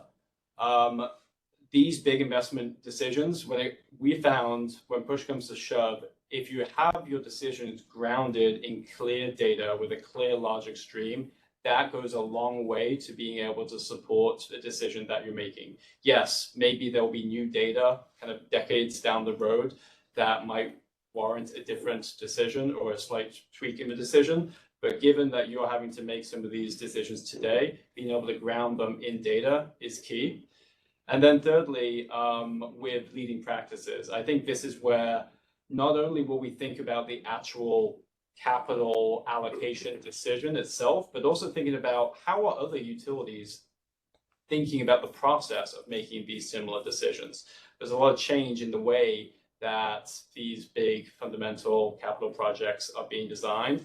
And if you have kind of clear processes to get to that ultimate decision, and making sure you're aligning and doing things maybe in similar ways, leveraging similar leading practices, that can be beneficial as well.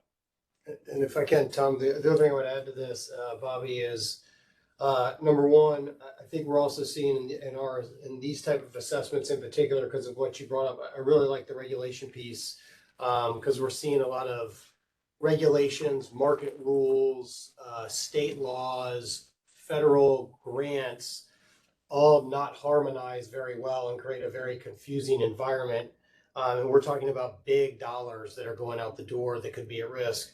So we've been bringing more and more to bear our financial advisory practice into this to look at also where others and how others either are or are not putting their capital at risk. I think that's an equal part of this. Whereas 7 years ago, the ability to to put money into a large investment, be it on the water, wastewater, or electric side, you could do so with more confidence over a longer time horizon because there wasn't as much many dynamics that were seem to be changing with each election, be it at the state or federal level, et cetera, et cetera.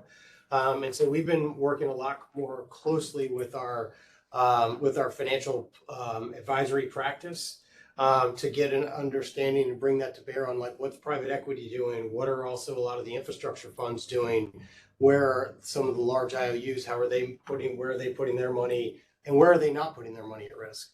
So we can definitely bring that lens to bear because there are so many dynamics that what's true today may or may not be true tomorrow. And in some cases, sitting on the sideline might be the best choice at the moment until something sorts itself out. Or in other cases, you might not be able to afford to wait. So how do we structure that investment in a way that gives you the most protection as possible? And so we find ourselves working more and more with our financial advisory colleagues to kind of provide those extra to buttress that position as you go forward. So I do think that's a great question and something that's different from where we were 7 years ago.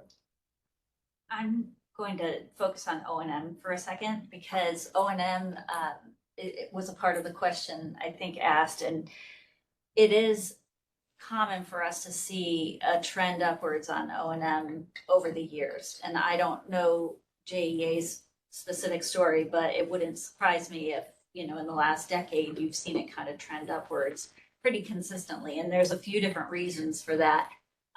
But some of that we can look at what was pushing it up and what's coming that's going to challenge it further. One of the big things that will challenge it is any major systems that you move into the cloud.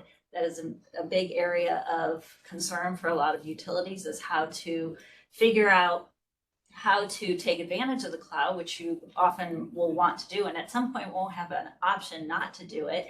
So how do we look at things that are pressing on that O&M nerve, so to speak, and how do we improve on them, or at least strategize around them so that you're not caught by surprise? Because that particular wave in terms of technology is here, and it's used to be you could kind of put it to the side and say, no, we're going to be on-prem for, as long as we want to be. Now the solution vendors, as you probably know, are not allowing it really anymore. So it's not easy to navigate around. That's just one example, but that O&M piece is a really important piece that we'll want to look into. Does that answer your question, Bobby? Yes, I appreciate it. Thank you. I'm John Baker. Couple comments. Yeah, if I'm correct, I went back and looked at your statement when I first joined the board, your report, and you said that we were heavy, we were fat, and nothing ever happened. And number one, if we come to that same conclusion, we got to figure out a way to make it happen. The second aspect of that is, Vicki, help me say this right, but on the one hand, we're overstaffed. On the other hand, we've got 30% of our employees are eligible for retirement. So, I mean, you got to balance those two, or maybe take advantage of those two things and figure out a way to do things. Thirdly, in the last couple of years, we have added a couple of hundred of people to the management ranks. And, you know, that just strikes me as nuts. And love to have y'all take a look at that. And as you do so well, figure out a way to get buy-in. That's harder to talk people into firing themselves. And Yes. but I think those are some operation needs that need to be looked at. But Bobby is right on it. The reason we're having this exercise is we're looking at $3.8 billion of CapEx in the next 10 years. And you heard at the meeting today, the conversation about, the combined cycle plan. We shouldn't be doing that. And you've got the greenhouse gas things. Well, as a board, we're sitting here, whoa. I mean, it's terrifying to know that we're spending all that money and it may be for naught.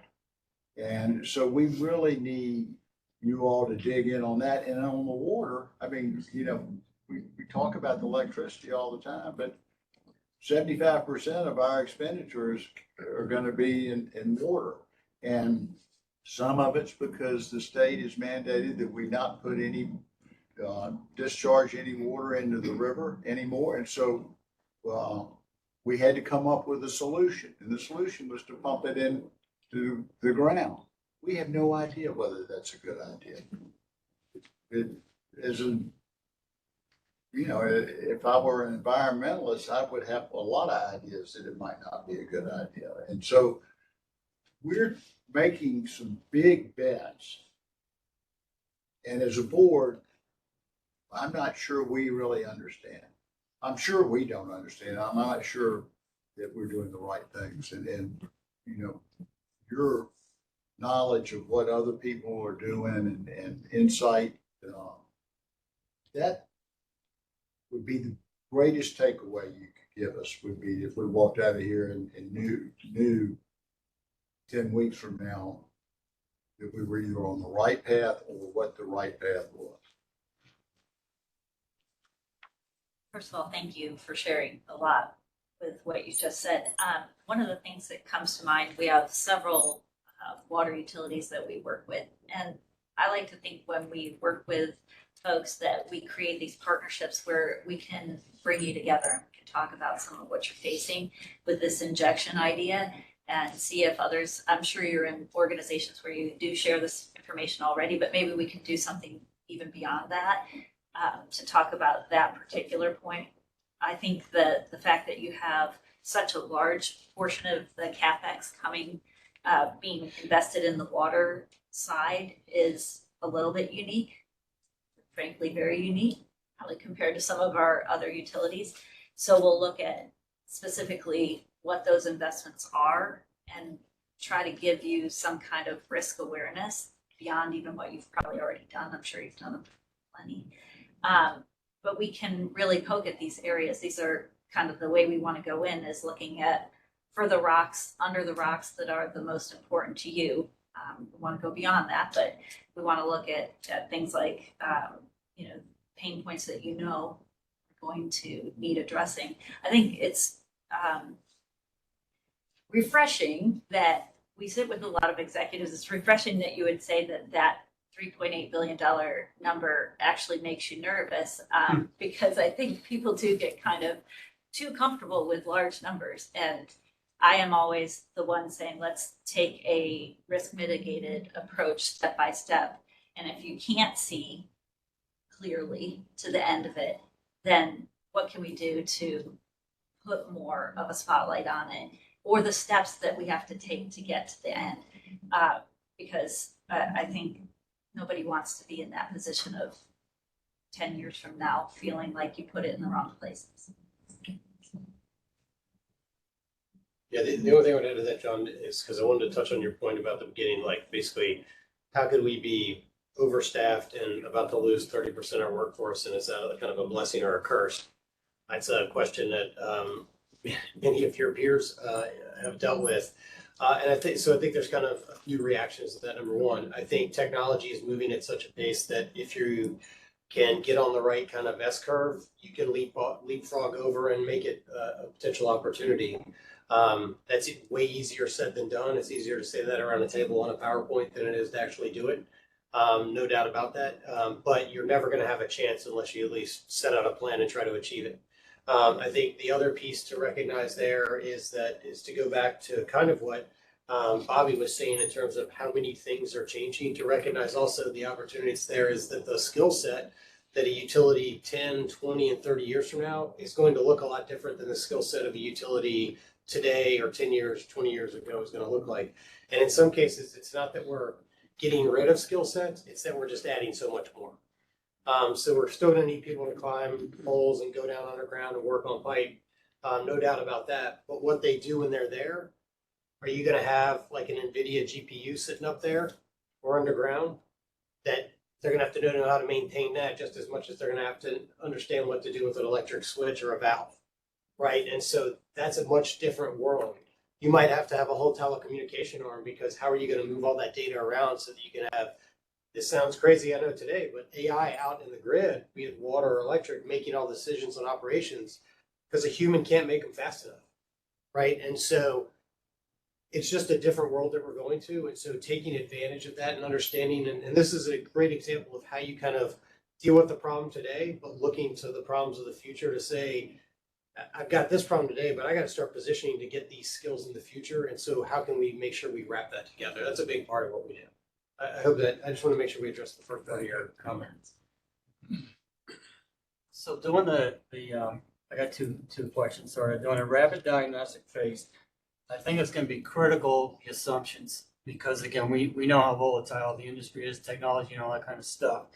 And in a perfect world, I think if we could have my small mind here, John mentioned big bets ahead that we're sort of concerned about and all that. So if we can have a pretty wide range of assumptions that sort of cover the gamut of what's known and sort of what we're looking at in the future, and then as we gather data, if I sort of call it parametric analysis, when final recommendations come up, we can say option A is based on these assumptions, B, C, D, E are based on these assumptions, which again can assume where we are technology-wise, et cetera. Because my biggest concern is how the hell we stay strategic when right now we're having a hell of a time just staying operational and tactical in near term in the next 5 years. And we've got to be smart and get 10 to 20 years smart, which is hard as hell. So I think a key in that is just getting that range of assumptions that can sort of cover, our need to try and get into that strategic thing if that's possible. The second thing is I'm looking at the and I see one touch point at week 5 roughly with the board. And then next touch point, I guess, isn't until the final readout on that. But I don't know about the other fellow board members, but I'm sort of concerned with this one touch point. Maybe this gets to the steering committee, several IPRs with the steering committee, but what's the steering committee normally consist of? What have you seen? And I know it's probably for us to determine, but should the board be part of that? I'm worried about only one touch point and then, the final say. Yeah. Yeah, go ahead. So it varies everywhere. Who will be on the steering committee, and if you want it to be a very active dialogue that we do regularly, there's absolutely no reason we can't conduct it that way. And board members can certainly be on it. It is hopefully, as we all know, steering committees get a bad reputation. They're just a one-way dialogue, right? So in our hope and our expectation would be a dialogue that we could put information out, not fully polished, I guess. If we're going to do it on a regular basis, that's fine. But not 2 times. It would be very polished and, we're giving you the rundown. But if we're going to meet regularly, that's great. I think that's more important, to be honest. And then we get your inputs and we're working together on the direction. Okay, and just for the steering committee, is one of the objectives if we need to redirect something, to pivot off something? That's usually what I'm familiar with. Okay. Yeah, absolutely. But not all steering committees operate the same way, Sure, so no, it would be great if you did change our direction. That would be kind of a unique. Yeah, and one thing I will say, back in 2017, and then currently that I'm working now, in some cases, we've recommended to our client to also change the steering committee structure so we can get it to be more active, because I can tell you, when you're doing these projects, the worst thing you want to hear is silence. Yes. Yeah. All right, because it's a false sense of confidence, and it helps no one, right? We're not helping you, and you're not helping us, and collaboration is key here. When they open up JEA school, like I'm going, but until then, I don't read minds, and so neither does Tom or Sandy or any other members of our team, and so we definitely want that input, because exactly what you just said, General, in terms of if we need to course correct, like, hey, we think we're kind of putting too much emphasis here and not enough there, or you don't understand how this unique Florida or Jacksonville thing works, we definitely want to get that appreciation. Because look, our goal at the end of this is that this leadership team can move out confidently inside of JEA and outside of JEA with what you want to embark on coming out of this.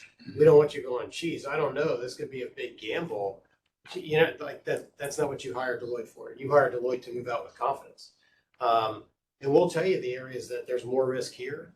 And then the last thing, if I can, I want to circle back, because I was thinking about, as you were talking, sir, along with John and Bobby, I think one of the things that also came out of our previous assessment was how JEA made decisions at the time. We actually got into that because there were some challenges that we thought that the leadership team was encountering on a consistent basis because of how they were dealing with decisions, specifically around large capital projects.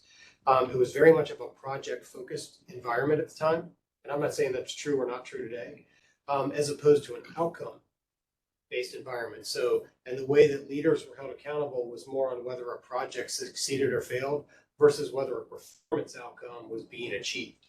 And we were trying to help that leadership team move to that more performance outcome, because it also then empowers junior leaders to make better decisions, right? The military analogy would be if, and I think it came out of a study from World War II, is if I'm going to go send a reconnaissance unit to go watch the enemy supply line, I give them the intent that I want you to go watch that supply line and tell me what the enemy's moving.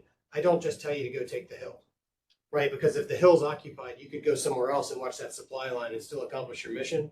It's the same thing in utility. We're trying to seek an outcome. And so if junior leaders encounter obstacles to get there, they can then propose ideas and feel empowered to say, hey, I can't get there the way we thought, but I can get there another way. And so, because we need to maximize the full potential of everyone at JEA or any other organization, given all the challenges in our industry, let alone the challenges specific to JEA. So I think that's a big part of also what we do is as we encounter those types of obstacles that could be part and parcel, a lot of the change management isn't just getting buy-in, but it's also working with leaders and saying, hey, you might want to consider changing the way you make decisions, because it's forcing you down a path that's hard to see when you're that close to the coalface.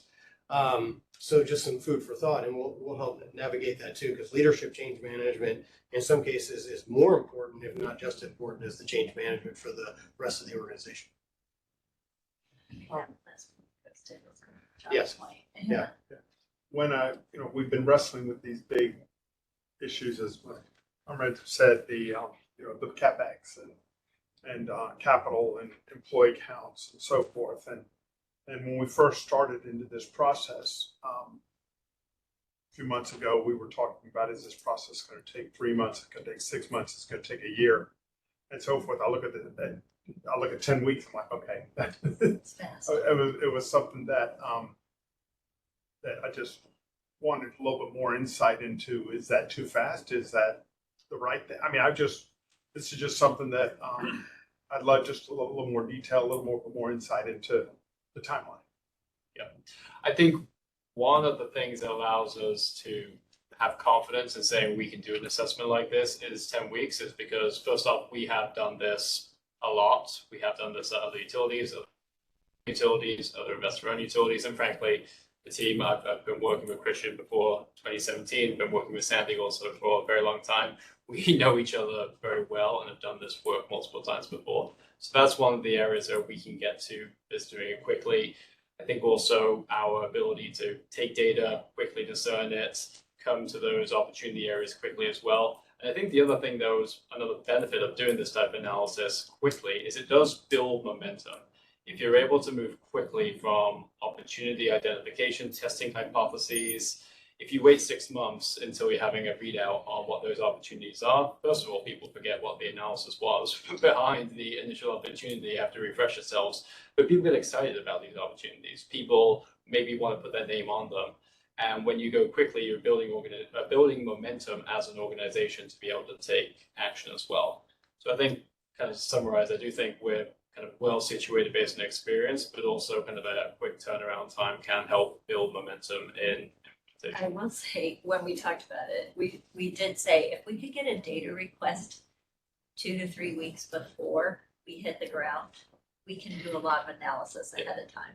So we did kind of with our fingers crossed, hope that we could get a data request early, and that would get the process of analysis going before we even hit the ground.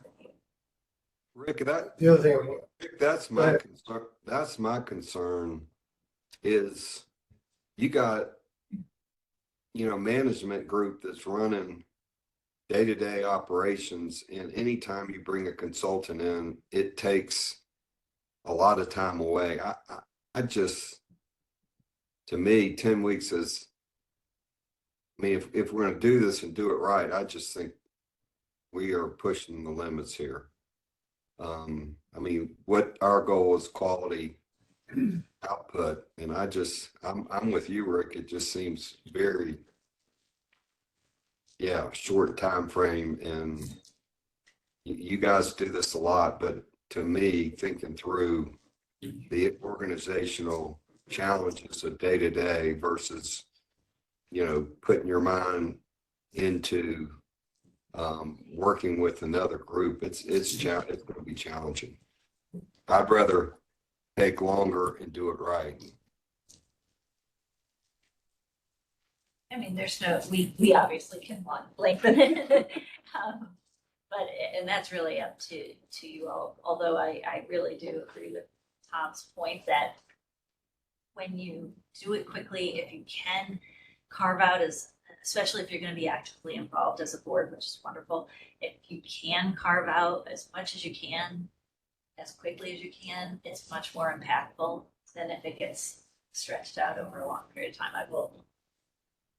Yeah, but the only other thing I'd add. The last point I'll make is in 2017, when y'all last did your work, as John said, it sat on the shelf, and I think making sure whatever we do is actionable, I think is important also. So Bobby, first of all, just to address that last point, we were talking about this over dinner last night. If it wasn't for the hurricane that washed ashore and kind of washed away that whole agenda, I think we were in discussion with procurement on actually acting on. So unfortunately, a hurricane came ashore and a whole series of events unfolded after that we don't need to revisit here. But to answer your question around the 10 weeks, I think the 10 weeks is so your concerns are very legitimate. I'm not trying to say that. What I do want to say though is, look, in 10 weeks, our goal is to really identify first and foremost, where is any organization, in this case JEA, just kind of outside the bounds of kind of your peers in comparison, because let's address those first, right? And then the real sustainable value, once you get past those that are gonna materialize in any organization, and John, you already identified a few, is really getting into the more nuanced, more difficult challenges. And that's why we set up project charters, because some of them might require a more detailed, high fidelity study and analysis, and that's fine. But the goal here is, when we deal with utilities, the one thing we don't want to have happen with clients is we don't want cost to become a 4-letter word, because then all cost becomes bad. And let's face it, you got to spend money to make money. You got to spend money to serve your customers. You've got to spend money to take care of your employees. And so all costs aren't bad. And so what we really want to find is, what are the costs that are just way out of bounds, right? Because those are the places we should start to create that momentum. And then we can find those areas where there are those tough trade-offs. There are those difficult decisions. And those are going to require, as Tom went through that rank ordering of kind of the different types of levers we pull, we start working our way down. And so that 10 weeks helps us get to that rank prioritization. In 10 weeks, we're not going to have the answer for every cost challenge that JEA is ever going to encounter. We're not saying that. And our goal isn't also to just do a cost study where we go top to bottom through every account on your general ledger and say, this one's high, that one's low, and do that, and then try to right size it for that moment in time, because the very next day, it'll be misaligned again. What we want to try to do, to use the analogy, isn't just to cut weight fast and then just hope for the best. It's really to kind of get the patient onto a much better sustainable diet that makes them healthier in the long term. That's really what we try to do with our approach. And so that's why we look for, like, eating sundaes every night before you go to bed. Like, that's bad. We're going to look for those types of things and start there, and then start funneling down to the more nuanced, challenging pieces to improve the health of the organization. And that's not to say that we're making a statement of how, good or bad JEA is today, but you have your challenges, and we need to go and work on those. And some of those are going to be much more nuanced and much harder. Like Sandy brought up, how are we going to deal with the move to cloud? What does that mean? How are we going to deal with communication expenditures? Because we're not a communications company, but all of a sudden when we look out in the future, we got to buy a ton of it. And how are we going to deal with, like, those are the things we want to start positioning for. So hopefully, Bobby, that allays some of your concerns, because it's not about getting the perfect cost solution today, right now, 100% baked and certain. So we're saved by the bell. We just have a question, or? You can ask a question. Okay, just, and this is, I'm putting you on the spot a little bit. So 2017, I guess, was the last time you did work with JEA. Any lessons learned from that you envision on incorporating for this? And it's different environments, sort of, but just any thoughts on that? Tom, do you have anyone to go first? Yeah, I think actually Sandy just mentioned the point on getting our arms around the data. I think we'd want to kind of get our arms around the data even sooner than we did in 2017. I know the data request did extend out for quite a while, and that made it difficult to kind of meet that like 80% opportunities identified marker around the middle of the project. I think we'd want to continue to kind of get out into the field a little bit in terms of, actually going to service centers, seeing what workers both on the water side of the business and the electric side of the business very much want to continue that. And then I think also maybe one other area to further emphasize was having points of contact from JEA, not just at an overall, like my counterpart at the project level, but really making sure each of our individual work streams was having a point of contact who they were. So for, customer service, for example, we have dedicated representative from JEA who is able to carve out a certain number of hours every week and focus on this project. Same representatives from the water business, potentially the electric business. I think if we had more kind of dedicated time, that would help us meet our fast timeline. The only other thing I would add to that, General, is I think also we need someone to work with us to make sure we also understand the pressures you guys are feeling from the community, so that we don't, like I said in my opening statements, we want to steer into those and make those part and parcel to what we don't want to kind of discover them like, oh, but you didn't account for this at the end, and we're like, oh, but okay. So I think that's also helpful, because we definitely we probably didn't get attuned to that so too far towards the end and started to make the adjustments. And so if we're more kind of read in on that from the beginning, we can be a better service to you. Right. Hey. Oh, Andrew, please. Yeah, I'm the newest on the board, so I'm drinking from a fire hose on a regular basis, but I'm really interested in the outcome.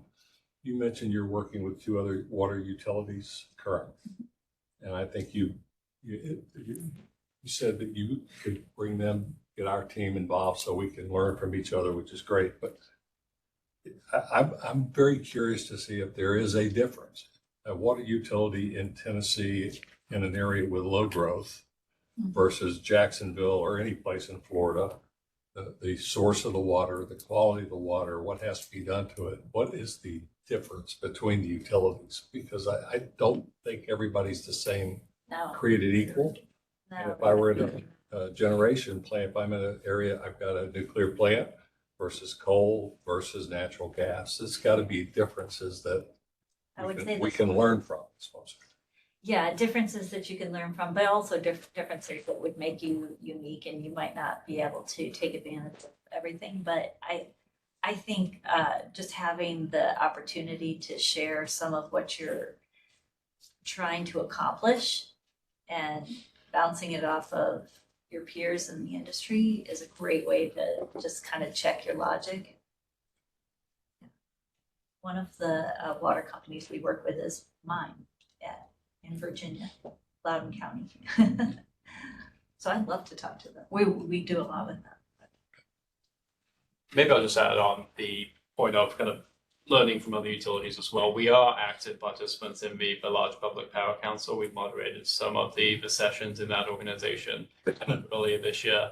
One of the things that's great about the utility industry, IOUs, but particularly with municipal utilities, is how much you guys talk to each other, how much you learn lessons from other utilities, whether it's on something like water treatment or AMI rollout for different types of meters. That's a conversation that we think is great, and is a conversation that we're actively trying to be part of and to further engage those kind of lines of communication between municipal utilities.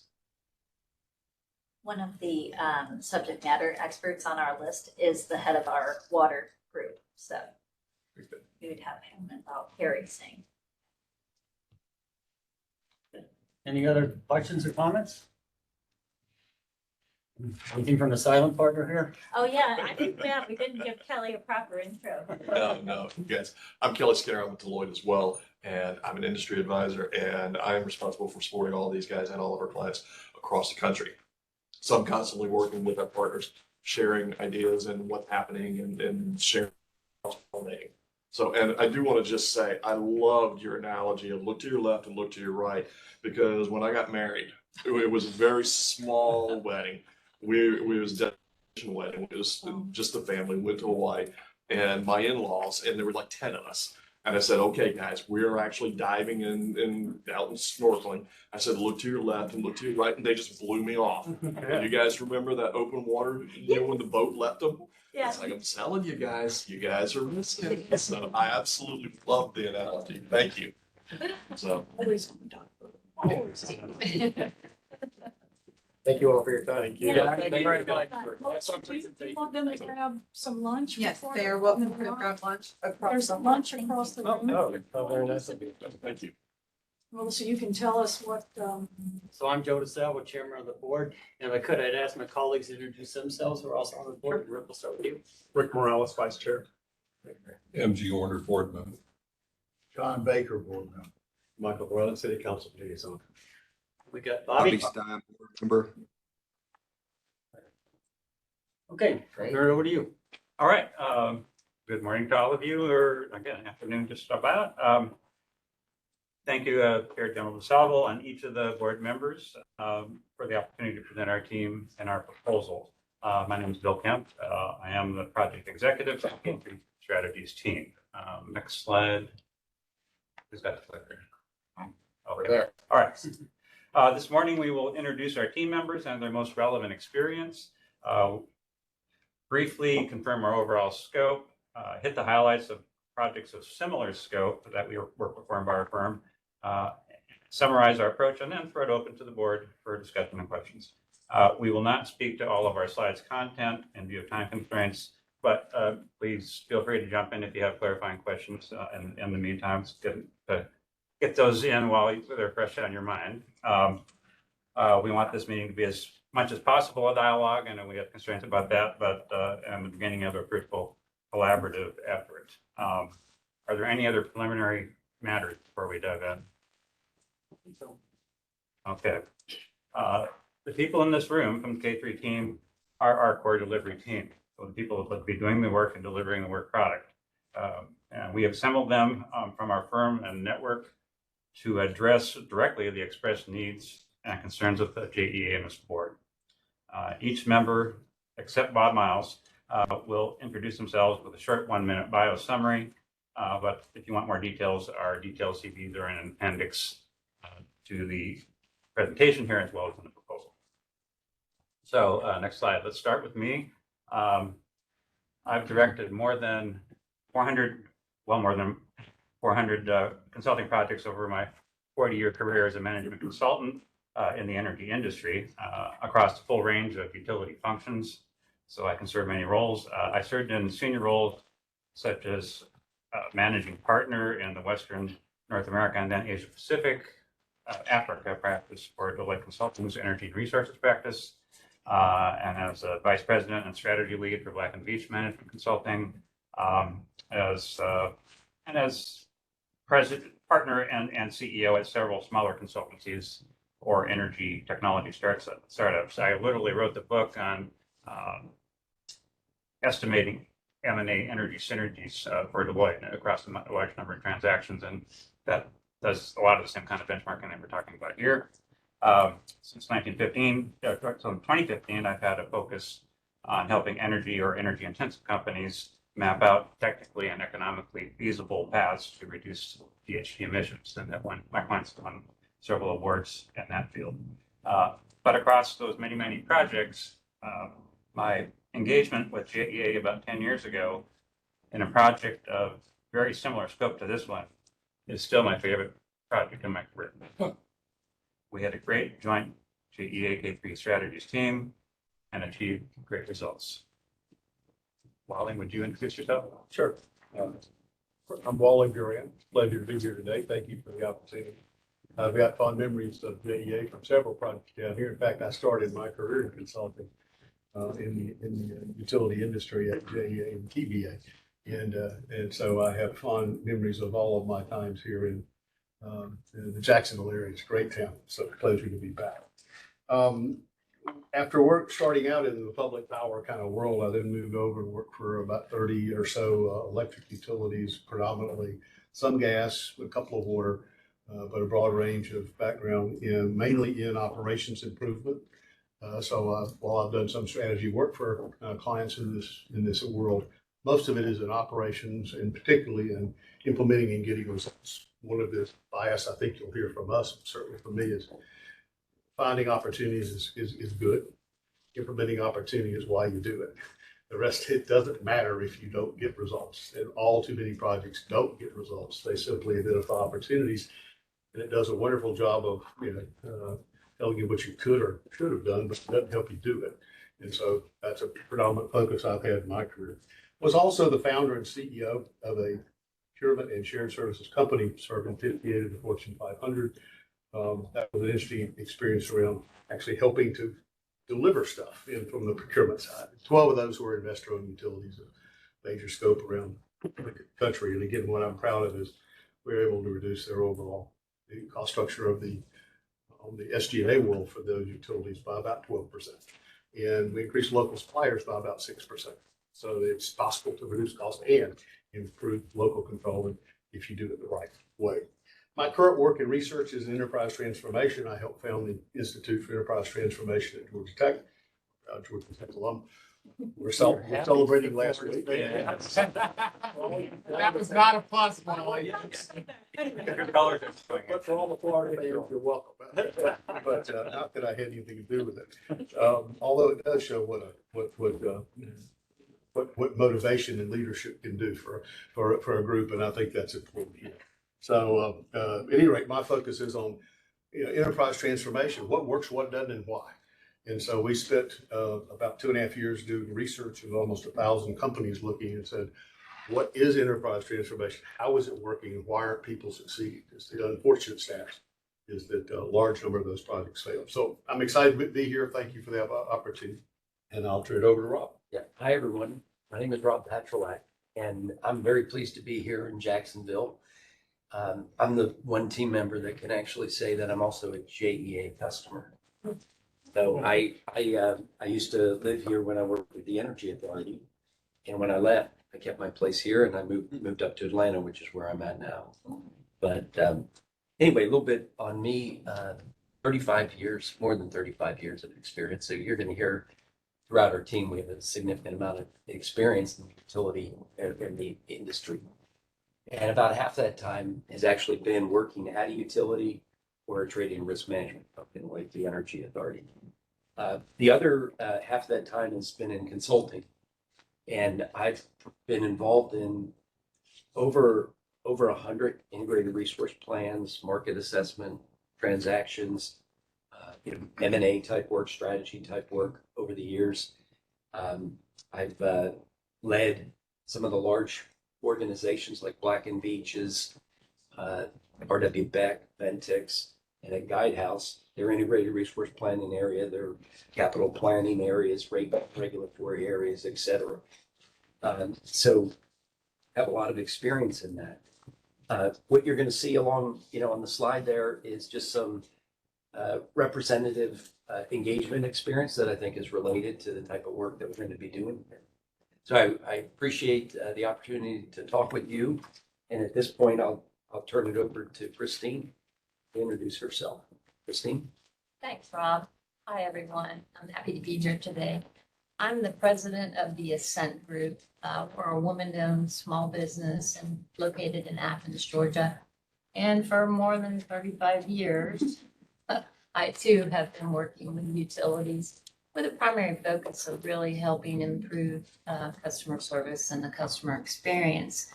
Probably worked with more than 70 utilities, including 20 that were public water and power utilities.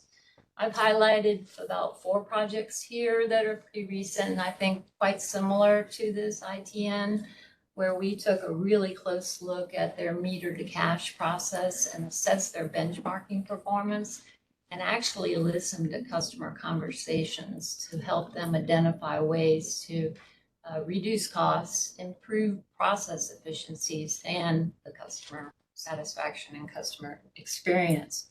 I've also leveraged my background, which is IT, coming out of Southern Company Services, to help companies kind of fine tune their systems to better support business processes, especially following, say, a customer service implementation. And I've also helped with the customer-facing digital channels to make those easier for customers to use. And lastly, done quite a bit in outage communications as companies really struggle to get the right message out to customers during a large storm or outage, which is happening. Obviously, you guys have been dealing with that for years, but up north, it's a little bit newer process for those utilities. I'm really happy to be part of this proposal team. I'm looking forward to this assignment, and I'm going to pass it off to Chuck Haddon, who I've worked with for many years on many assignments. Thanks, Chris. I'll reemphasize something Bill said. You're looking at our delivery team here. While we're all senior people, we do the work. My role is going to be in electric operations, including the plants and water and wastewater operations, and I have a long experience in those, as well as I'm going to lead our performance benchmarking effort. I'm really excited to be back here today. I began my career here 40 years ago. I joined JEA right out of graduate school. I worked in the performance improvement program. We worked through all the operating parts of JEA, and then I moved to the planning group where I was a system economist. My group was responsible for all the sales and load forecasting, and we were the owner of the capital budget in those years. You remember that, didn't you? I do, but I didn't remember you. And I know, I remember, we were in the hallways, we just never ran into each other. My last major project for JEA before I left was I was the project manager in charge of getting the need permit from the Florida Public Service Commission for SJRPP. I did that for the CEO at the time.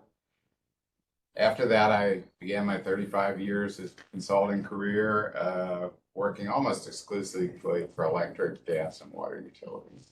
I worked for federal and state water agencies, investor-owned utilities, and in the firms I was in and founded, I was the specialist in the municipal world. Somehow through all that, I worked at probably 80 or 90 utilities in 47 states, all the provinces of Canada, and 14 countries. So JEA really prepared me to be in the utility. They really did. It was a great way to learn the business. And You know, in the muni world, I've worked for all the big guys. Seattle City Light, LADWP, Chris and I did a 2-year project there together. Salt River Authority, Austin Energy, Nashville Electric Service. I probably have worked for 18 of the 25 LPPC members and mainly doing performance improvement. That's really been what I've worked on, and worked with boards like yourselves to put together roadmaps and try to drive change in the company. So yeah, thank you for making a great career for me, and I'm just thrilled to be back here. Thanks so much, guys. With that, I will Turn it back to me. Back to Bill. So let's before diving into our qualifications and approach, let's just refresh our memories very briefly on what was what the board requested. Next slide. There. We carefully reviewed the project goals and scope as defined in the ITN, and also listened to the issues and concerns that the board expressed and raised in board meetings, full and committee meetings over the past 6 months. We've watched those and taken notes and are getting a sense of where you're coming from and what your concerns are. Our proposal addresses in detail all of ITN's requested tasks, but for presentation purposes and discussion here, we've boiled the 14 tasks down into 6 major objectives of the project that we will address in the approach. All right, and then let's go to the next slide. So that's our team and understanding of scope. The next 4 slides present high-level summaries of the areas of business excellence scope that we have addressed for about 40 similar selected clients, and then deeper dives into 6 projects that we pulled out for more detailed case studies. This slide shows the areas of business excellence scope that address for similar public power and water utilities, and you've heard some of the names that we're going to mention here about the JEAs first, obviously, but we have a lot of them. As you can see, our firm's qualifications for work around business excellence are both broad and deep. Next page. On the IOU side, we've also helped many investor-owned utilities improve their business excellence, including many in Florida, FPL, Florida Progress, Tico Energy, Southern Company, and in the Southeast. Our team's qualifications, because we're a small firm and you have the experts here, our team's qualifications are basically the same as our firm's qualifications. So the leading subject matter experts are right here around the table. Next slide. So let me take a minute to hit a few highlights of our prior major engagement in business excellence with JEA. That was before any of your tenures on the board, but you still see it in the way your reporting structure is here, and the reporting by what the major initiatives that you have your metrics by and so forth. That is still an artifact of what we did back there. Paul McElroy brought us in with the core mission of improving customer satisfaction, which had tanked. I was down in the 4th quartile. Vicki Cavey was the strategy lead and project director for JEA, and I led a small consulting team from K3 Strategies. We were known as economist.com at that point, but it was just the same firm. We just changed our name, and that team included Bob Miles, Wally Brand, and others. We performed the full scope of external assessment, internal assessment, gap analysis, focused on the most impactful initiatives, leadership alignment, and high engagement cascade of the initiative's goals across the entire workforce. So that's basically what we have outlined, at least for the phase 1 piece of the analysis. Looks pretty similar to what we did before, but we streamlined the process some. What were the results of that? We helped boost customer satisfaction from 4th quartile to 1st quartile and best in the Southeast in less than 2 years. It was the fastest that JD Power had ever seen. Financial operating performance, you can see in some of the numbers up there, improved significantly. The board chair at the time, Mike Hightower, congratulated after we presented the final initiatives and what we were going for. He said, he congratulated the team and said, quote, "What you're doing here is brave, but just what we need right now." Chris, could you hit some of the highlights of Birmingham work? Sure. I recently completed some work with Birmingham Waterworks. They had wanted an assessment of their operations, really needed to take a look at improving customer satisfaction.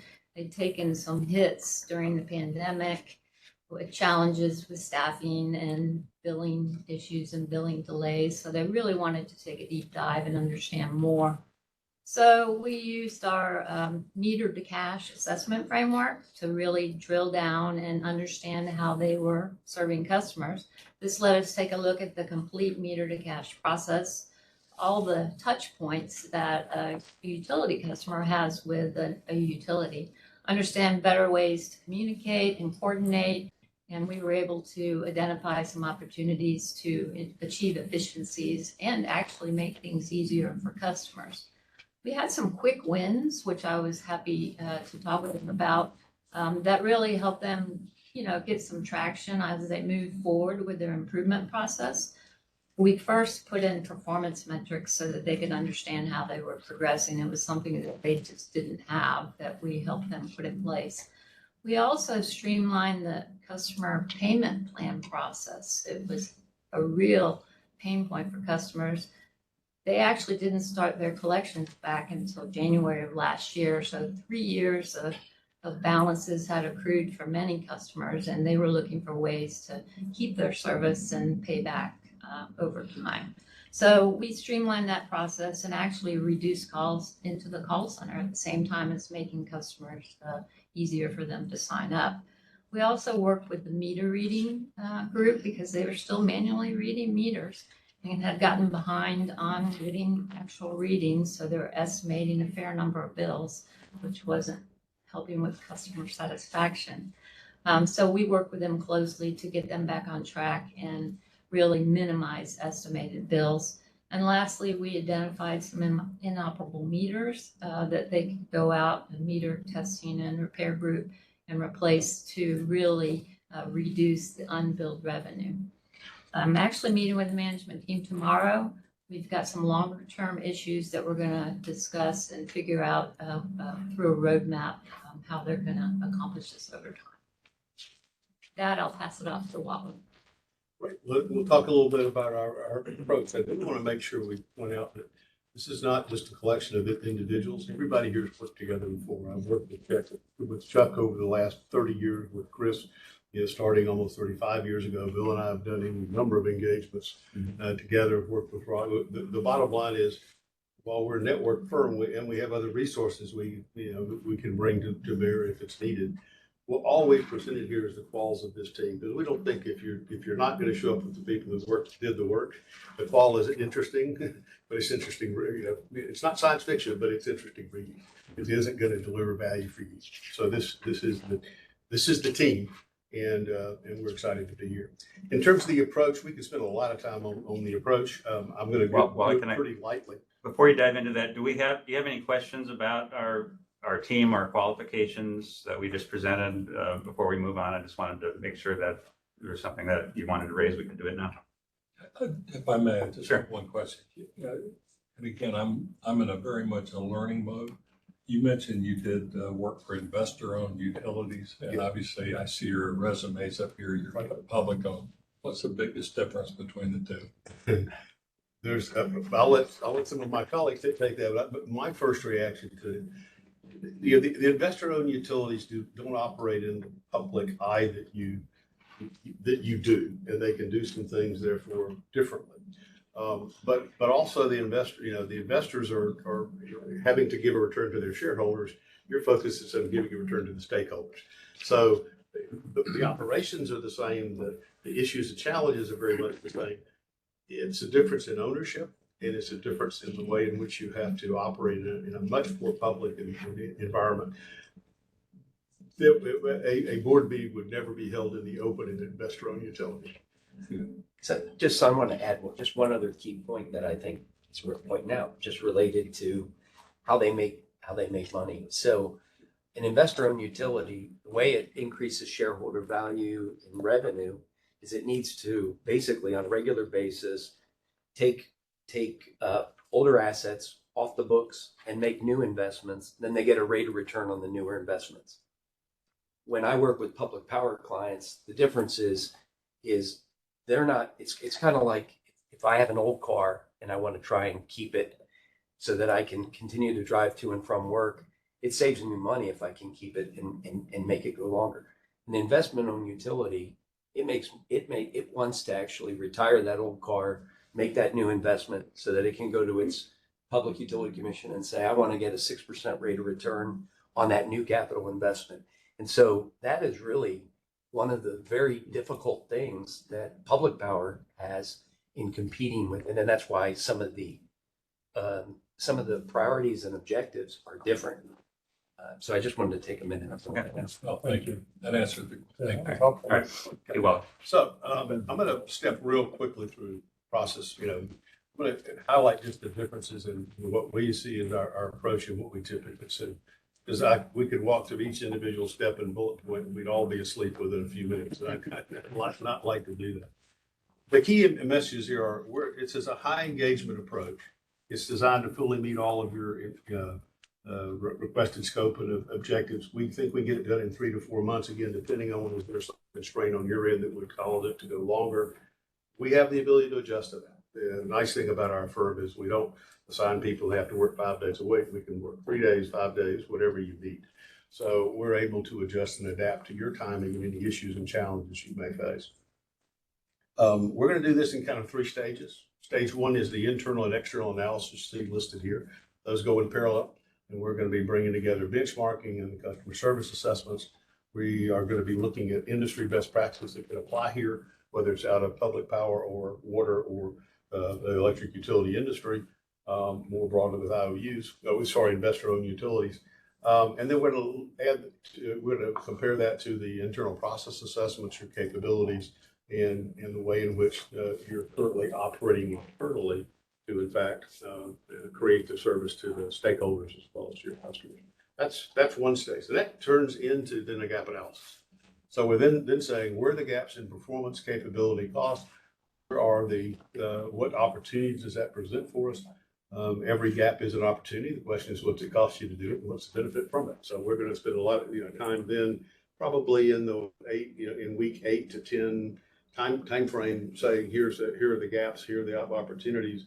We then are going to move in the last phase into prioritization and planning. And we do think we want to go deeper into planning in this phase than you might initially think, not to do detailed plans, but to do high-level plans, because what comes out of that, you need to develop a roadmap. You need to be in a position to say, here's how all these things fit together. When you go out to an organization that says, here's a collection of 15 things I'd like you to do, the organization goes tilt. You need to be able to link it all together into an overall program that says, here's how we're going to march forward. Here's how we're going to take this hill. We're going to need to find the hill, but we need to have all those programs coming together. And that's what a high-level plan does. It allows us to prioritize, build the roadmaps, and then do the financial modeling that tells you what's happening in cash flow, and cost on a quarter-by-quarter basis. So with that, if we look at the next page, rather than go further into the process, I want to turn it over, and we're going to dive into 4 areas. And I may quote the one on tools because everybody's got tools. But benchmarking is an important point of this, and Chuck is one of the industry leading expert in this particular space. So I'll turn it over to Chuck. Thank you. So, key part of the external assessment benchmarking. We heard you both through the ITN and as we listened to your board meetings. You've got key concerns, and benchmarking will address some of those. I hear the need. I hear your need to gain a perspective about where you are vis-a-vis other municipals and your other close by utilities in the state of Florida, and this process will be designed to help you with those concerns. Chris and I go back to one of the very early industry efforts where we adapted benchmarks for utilities back in the late 80s. And her firm and my firm, firms that we've had over the years, have done utility benchmarking across over 100 utilities in all the operational areas. So you kind of got the guys who have been doing this the longest for this one. On the left side slide, we recognize your concerns, but in the center slide, I'm just going to talk a second about how we think benchmarking will apply in this project.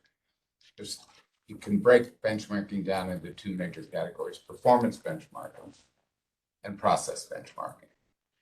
Performance benchmarking is quantitative by its very nature. It measures where you stand versus your peers.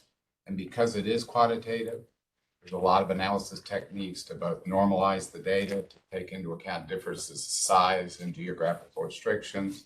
And then you look at time series, because anybody can do great one year, but you want to see how they've done over time. They want to compare to how you've done over time and see that time series data. So it's a very important part of performance benchmarking.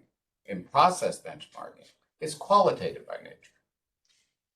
It lets you look across key functions that you perform, and you really want, I've used this line, you don't only not want to identify best practices, you want to identify those things you can shamelessly steal from others and implement in your own organization.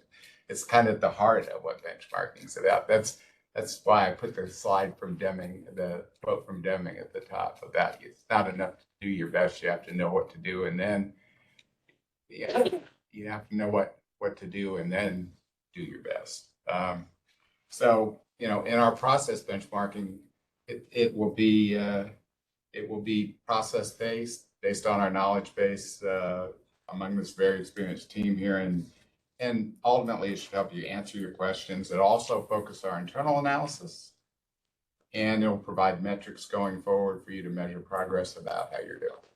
With that, I'm going to turn it to the next slide and just talk a second. We pulled these from the 2013 study that we did for you. It was the level benchmarks. The top ones are the kind of cost benchmarks to get their time series. The bottom ones are key business elements like staffing level ones, hourly pay, reliability and stuff like that. There's a lot of meat here and not enough time to talk about it. So with that, I'm going to go on to Chris and let her talk about customer experience. Yeah, so just quickly, I wanted to kind of walk you through our process to examine the meter to cash process, which really represents the customer journey, to look for ways to improve and gain efficiencies and improve customer service and satisfaction. We have a framework we've used many years with many clients. It really helps us dive in and get a great deal of actionable insight into this operation. Our first step is to look at customer satisfaction, and preparing for this presentation today, I took a look at JEA's J.D. Power results over the last 8 or 9 years. They're at the bottom of that slide. What I found was that, yes, you've returned to first quartile and the electric residential side and moving up quickly on the electric business, but the water customer satisfaction has been lagging below average since the pandemic. So we have a process in place that lets us kind of dive in and understand what customers are saying.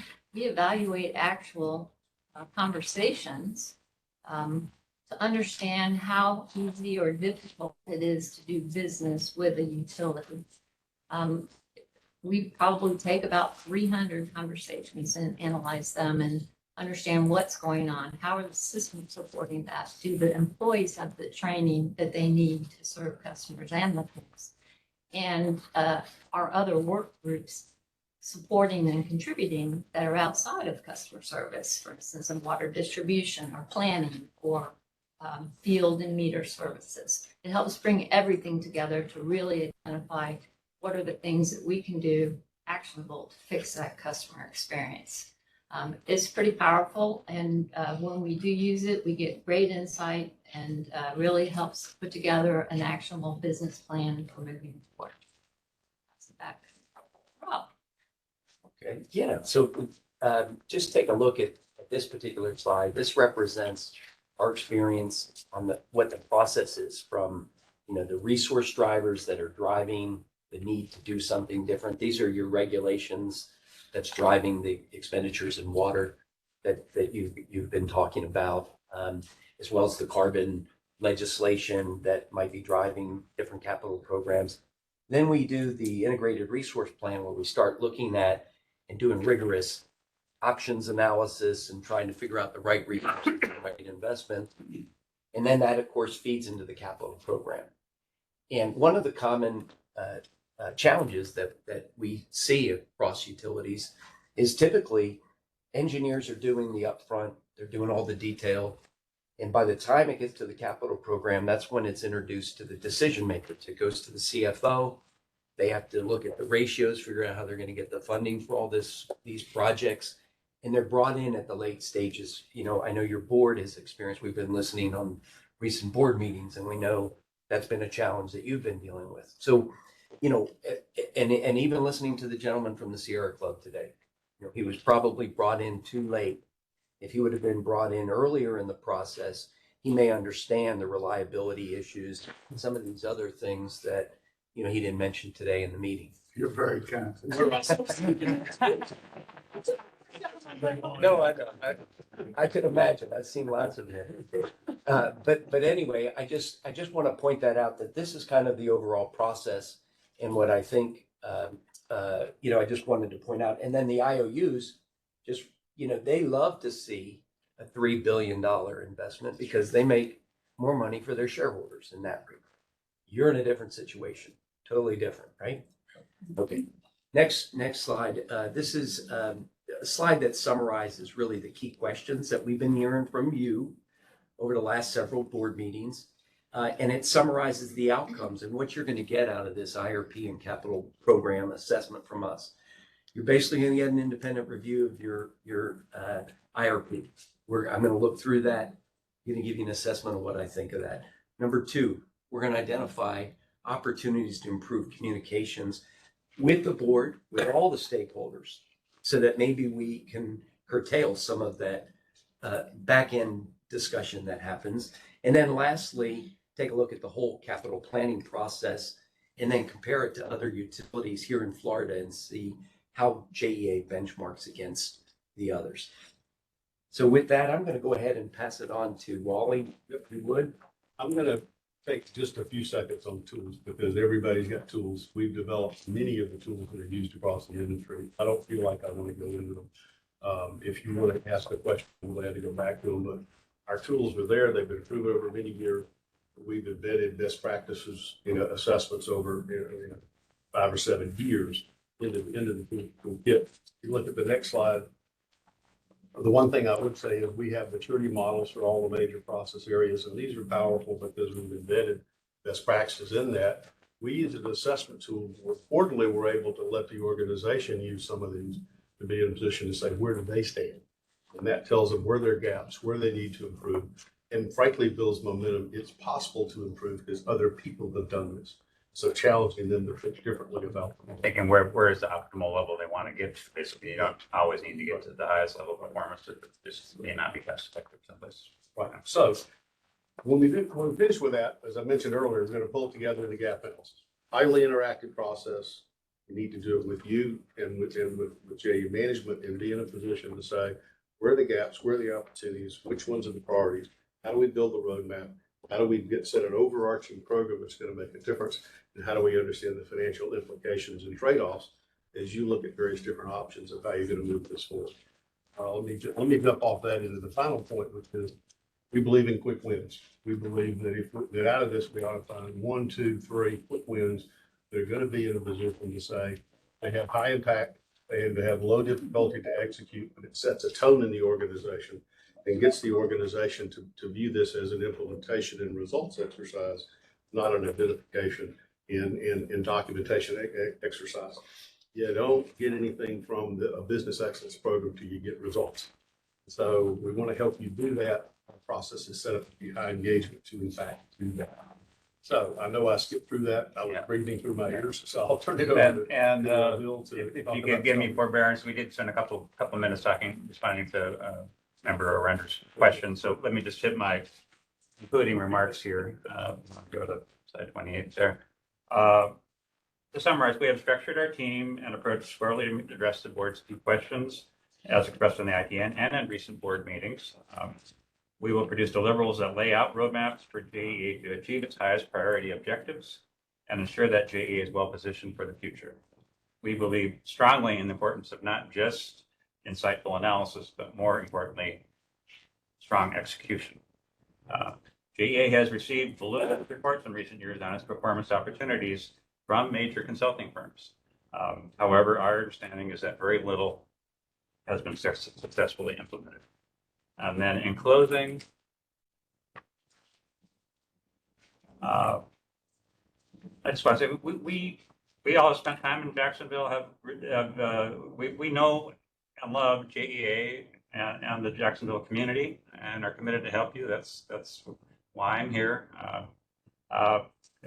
We bring a very experienced team with the right mix of talents and tools, which can accelerate the achievement of results.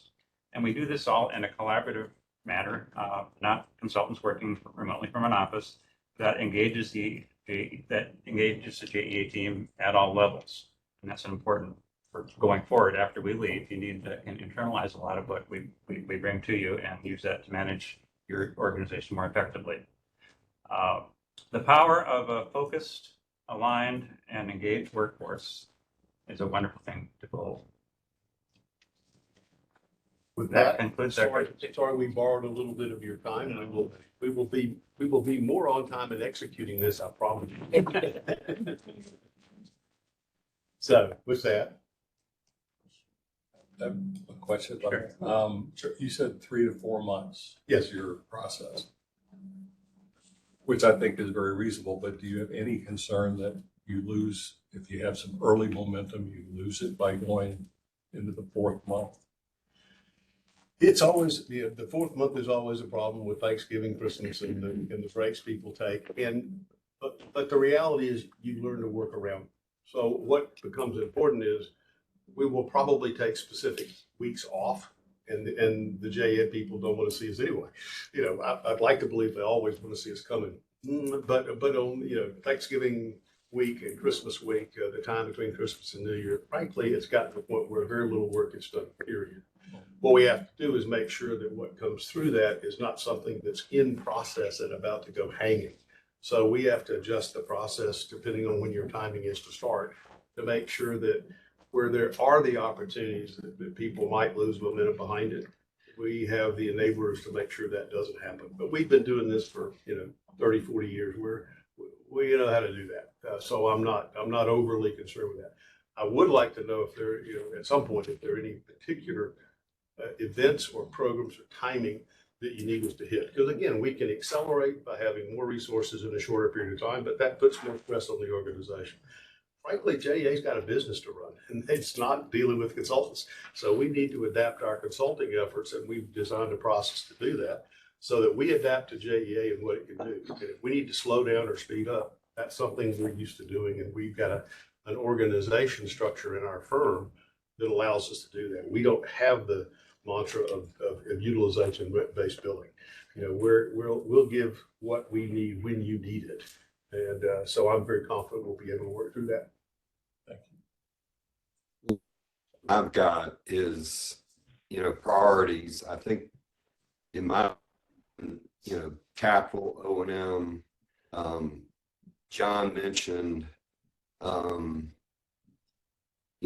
we got 30% of the workforce retiring. We have in the corporate organization, we've got a lot of new hires that we should look at. So those would be my priorities. I'm sure others have theirs, but how would you, and the last piece would be regulation.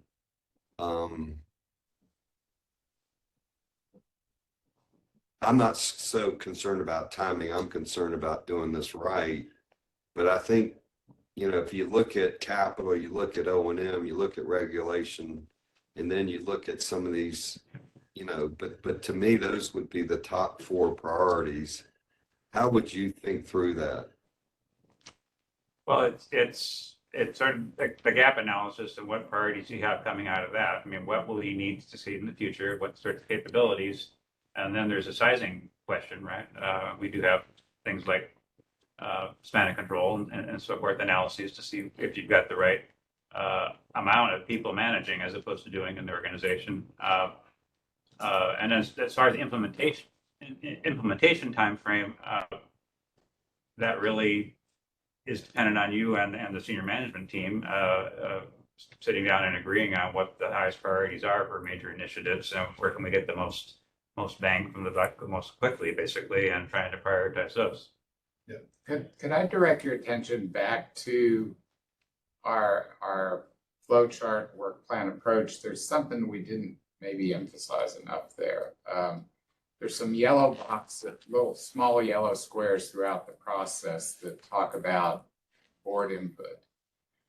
We've really designed our process so that you have mechanisms as we go throughout this to give us your priorities, your reaction to our assessments. We've got some good touch points designed in here to make sure that you, the client, the board, are going to be able to steer us up toward those types of priorities that you just gave us. We want it to be responsive to your needs as a board.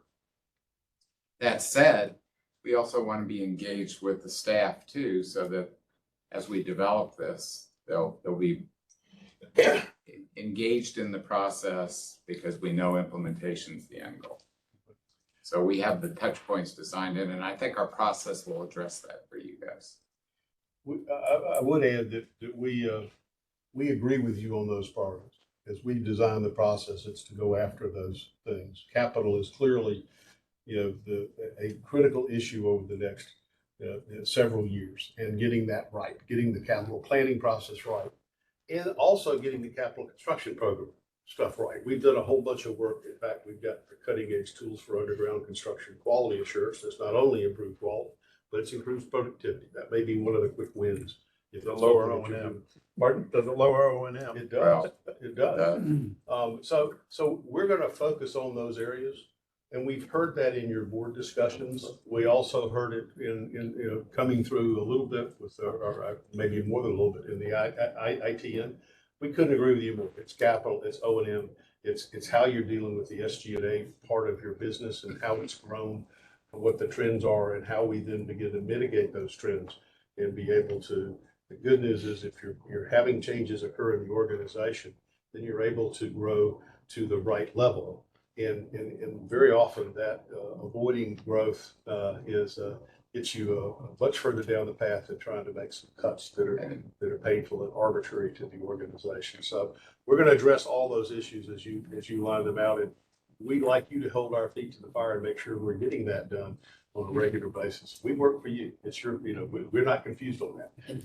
And on the regulation piece, I mean, that's part of the benchmarking against JEA to the other Florida utilities. Because you guys are all kind of in the same boat. You're all looking at things. It'd be interesting to see how the other utilities, how's Jacob Williams dealing with it at FMPA and all the other, other utilities. So we'll be making an assessment on that to give you at least a comfort level that there's nothing significant that you're missing or you're over putting into the equation. As the water guy, let me say one last thing and we'll move on, is I looked at your 2.8 billion in spend in water, and I'm very aware of what's going on with the Florida aquifer and recharge and everything. I've been dealing with this in the West with my water clients out there for 2 decades. You guys have a tough nut to crack. 2.8 billion in spend over the next 10 years, and the groundwater recharge issue is as tough an issue, maybe more than PFAS, that everybody's struggling with in water right now. I'd say it's way tougher for your capital requirements to deal with that, and we're going to look at that and see not only what you're doing but what others are, because it's as significant as all the clean air regulations are, and it's in your lap. And we're going to hope to give you some perspective. It'd be great if there'd be a way to dodge it, but the fact is the aquifer is in the shape it's in, and it's your source of water. So it's a very key question for water, and I just want to emphasize we're not just electric guys, we're water guys too, and we grapple with those issues with our clients. I really appreciate the fact that y'all have gone back and watched some of our board meetings to see, what we're really dealing with and how we ended up where we are today, and looking for some assistance and directions of where we're going in the future with the CapEx, with O&M, and with looking at a new combined cycle plant. Is that the right thing? Is there a partnership? All of those type of items. But I talk about that a little bit and so forth and dealing with the environmental concerns that you heard the gentleman from the Sierra Club, as you said, and so forth. And no matter what we do, I think it's hard to balance the, reliable, efficient electricity and solars and different things. So let me take that, and if anybody else wants to chime in. So when I actually teach utilities how to do integrated resource planning, one of the basis of the integrated resource plan is it's a three-legged stool. There's a leg that's called environmental, there's a leg that's called reliability, and there's a leg that's called economics. And you don't want one leg really high and the other two legs because it's unstable and that can top over at any time. So you really need to balance that. So when you do an integrated resource plan, number one, that's what's so important about the stakeholder meetings and getting involvement up front to make sure that people understand kind of how you have to put this mix together to have, a sustainable, reliable system. And things that I like to do when I do an integrated resource plan, I don't know, what I ran this group for Black and Veatch. I left there in 2015 to go to Guidehouse to run this group for Guidehouse, Navigant Consulting, now called Guidehouse. But anyway, what I like to do is I like to invite the groups in, set them up at tables, have people that are data center people that are concerned about reliability, have customer, somebody that a manufacturing plant that needs that plant up and running all the time. Have that Sierra Club guy there, have a balanced table so that, and there's multiple tables when we do these stakeholder processes. And then we educate everybody and we let them have a conversation. And what I find is when you get that balanced conversation going, everybody realizes that three-legged stool is important. But if you just look at, and I, most of my IRP clients, your board meeting is no different than what I've experienced.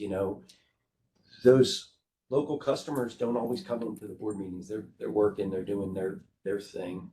The data center guy is doing his thing. And so you're not hearing really a cross section of really what's important. You're hearing the people at the meeting. And so those stakeholder meetings are really important to get that right.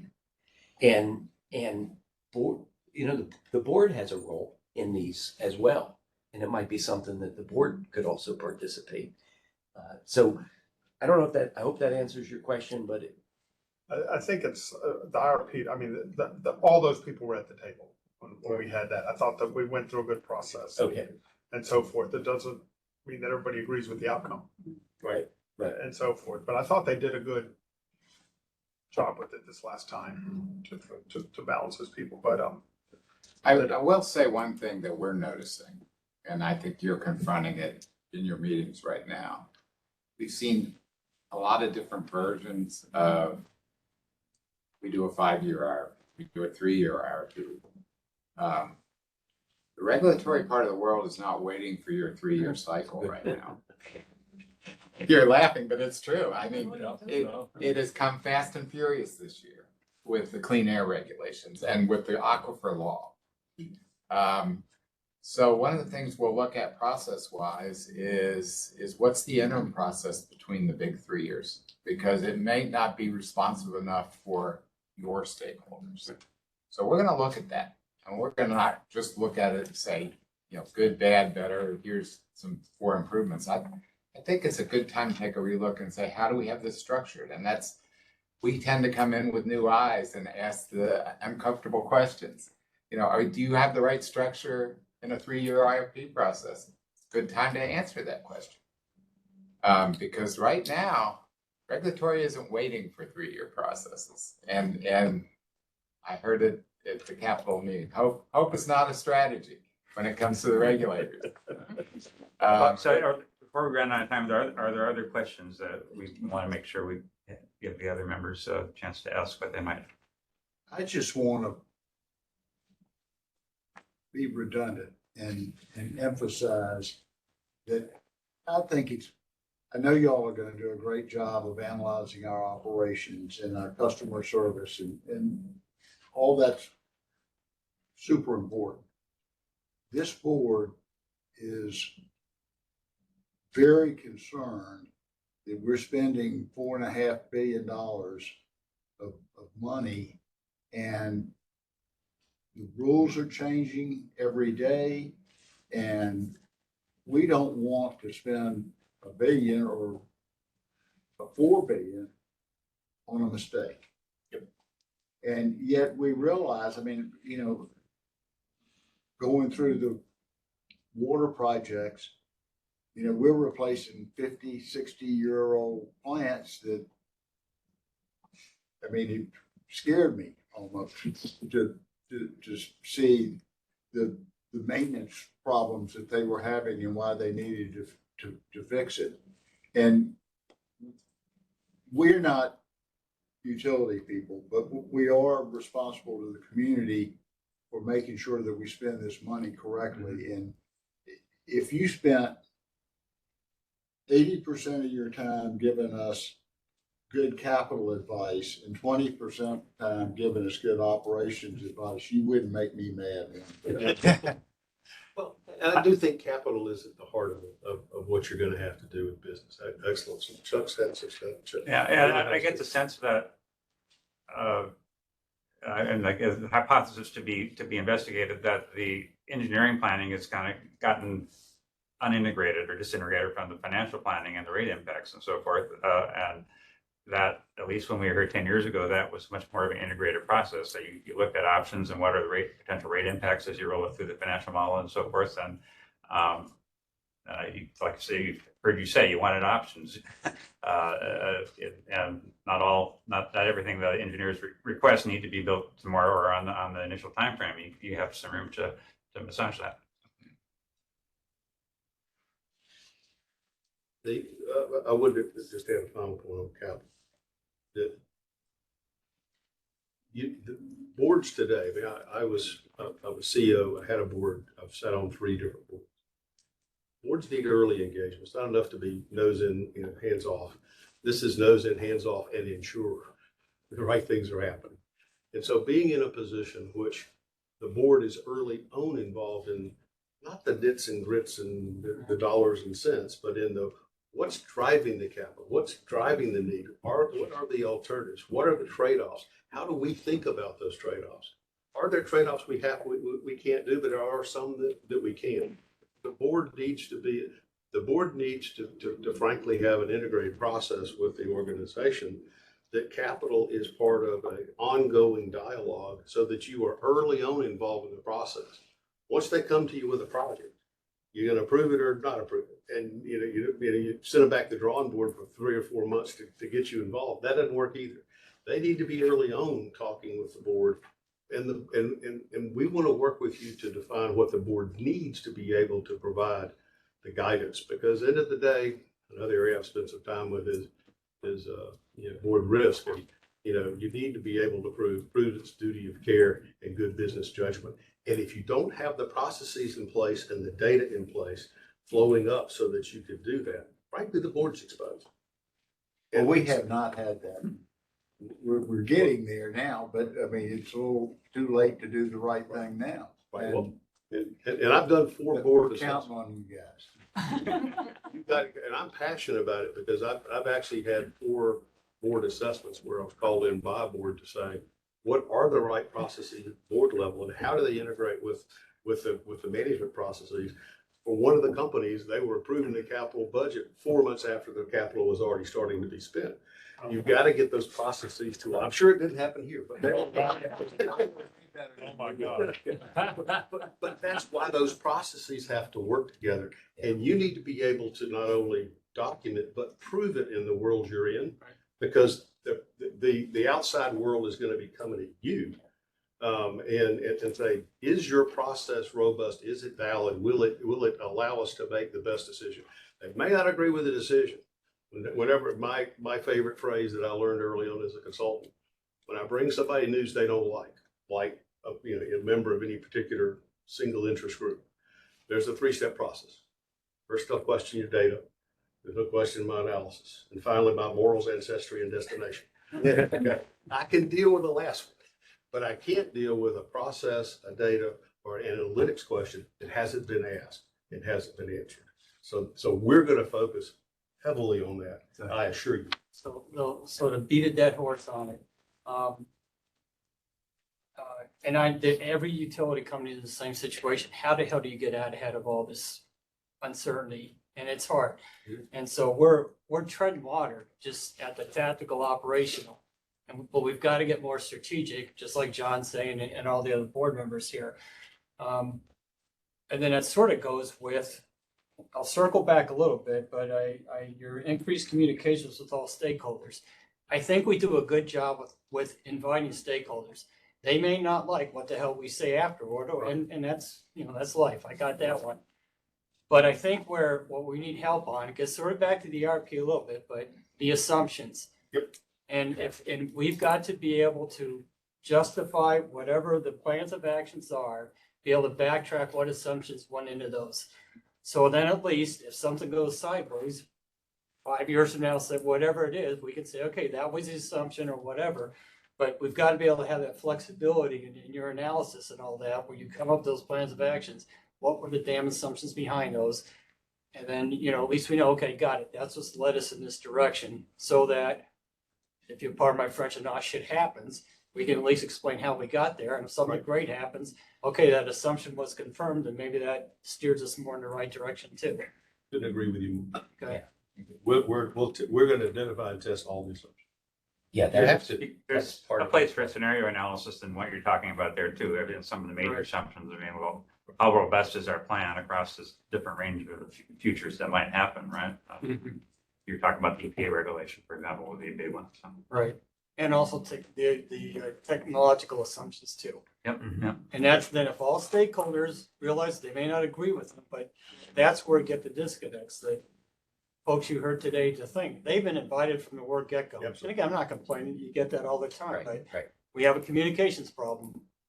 And or you just can't please everybody all the time. I know that. But we've got to at least make sure we got the communication straight and solid. One issue voters are always a problem. But again, to your point, what are the assumptions? How do we test them?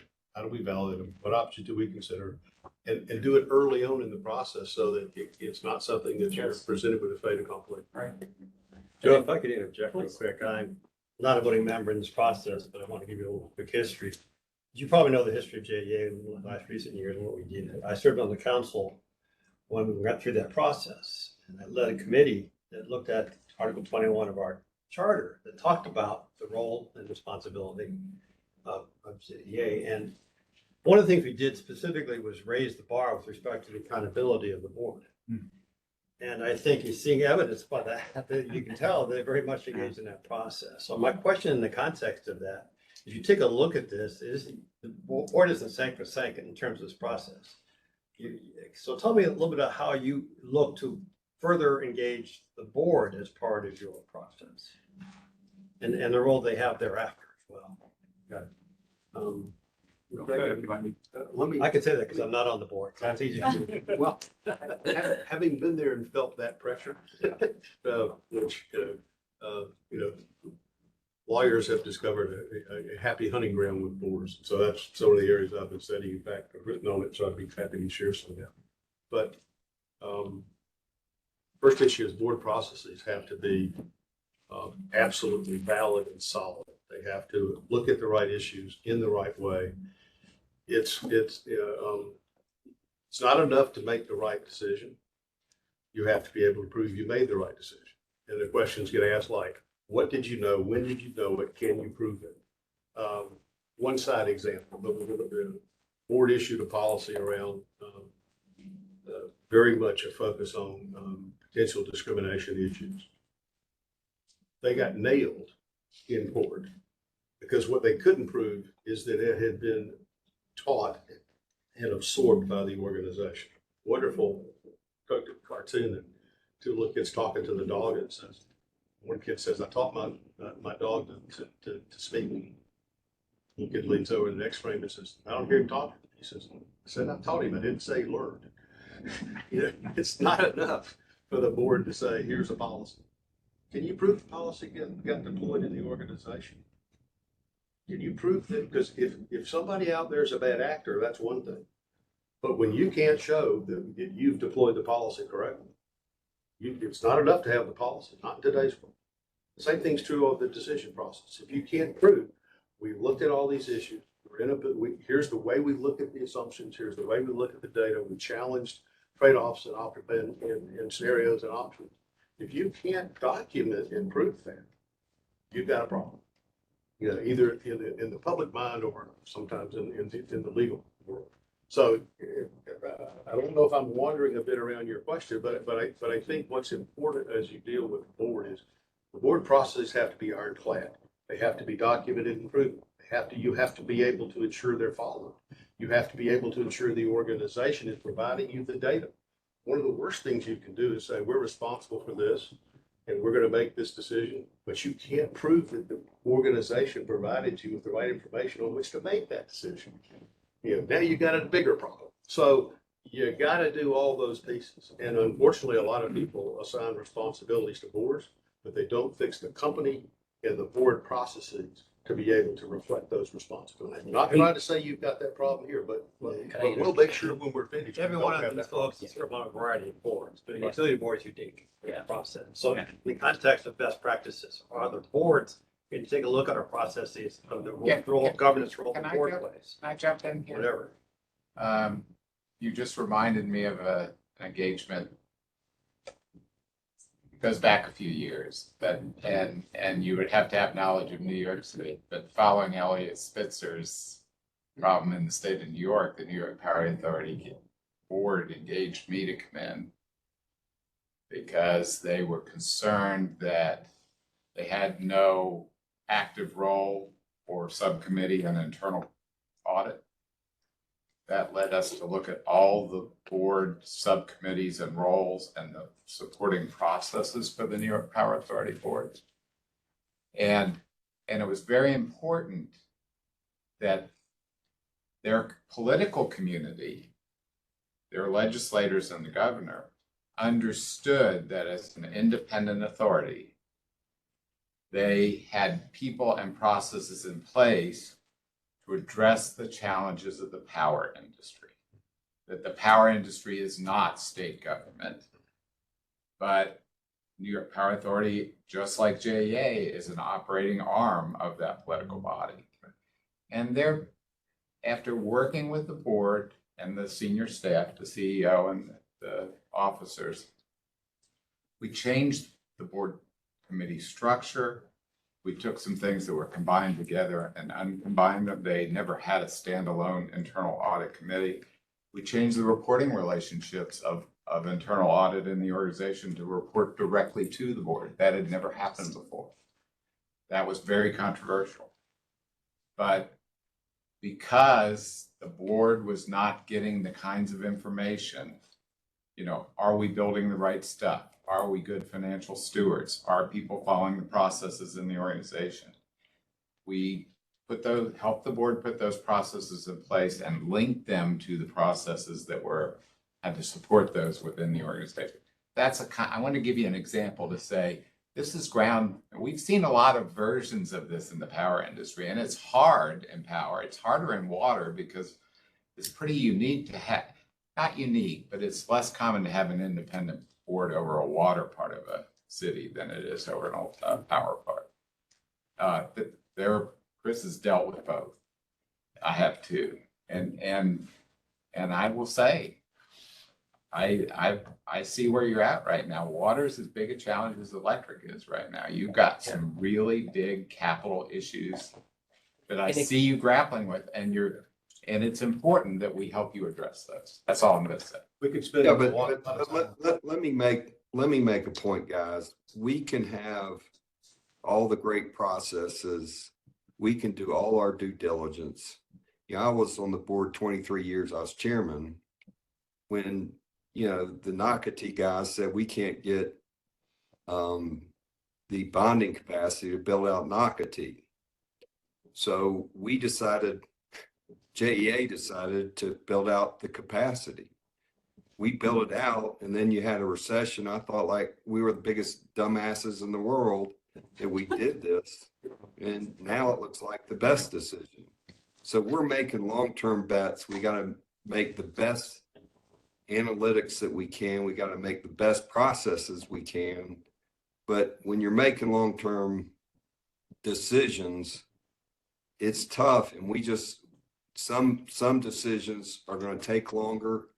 Some decisions might be the wrong decisions. We just got to make sure we have all the data possible in making sure we make the best decisions at the time, knowing that we're not making a 3-year decision, we're making a 50-year decision.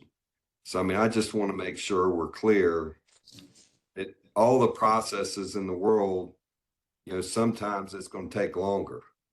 And we just got to make the best decisions and making sure we have all the information and make sure we have the right executive team that can decipher that information and go.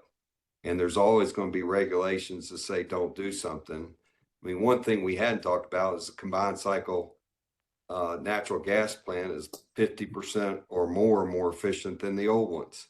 So, I mean, and regulations might say don't do it. So I just think it's tough decisions, and with whoever we hire's help, it'll make us better at what we do. Right. Thank you.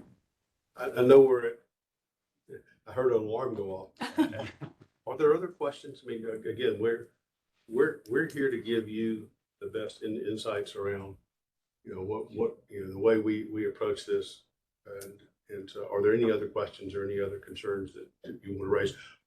Assuming we're fortunate enough to be selected by you, we'll certainly have more conversations and get in a lot more depth, and we will ensure that your board issues are dealt with. We're not confused on who our client is. It's the board, and we're going to make sure that we deal with the issues the way you need them dealt with.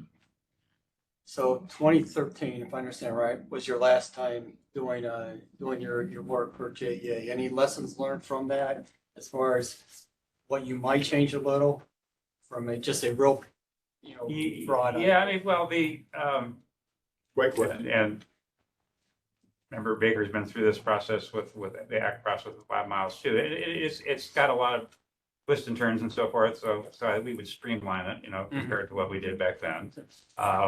And we have with other engagement. What else? Well, here you're focused on business excellence, so it's not quite enterprise wide, but the implementation infrastructure and framework that was built up, as you see the reporting infrastructure is still there from those projects back then.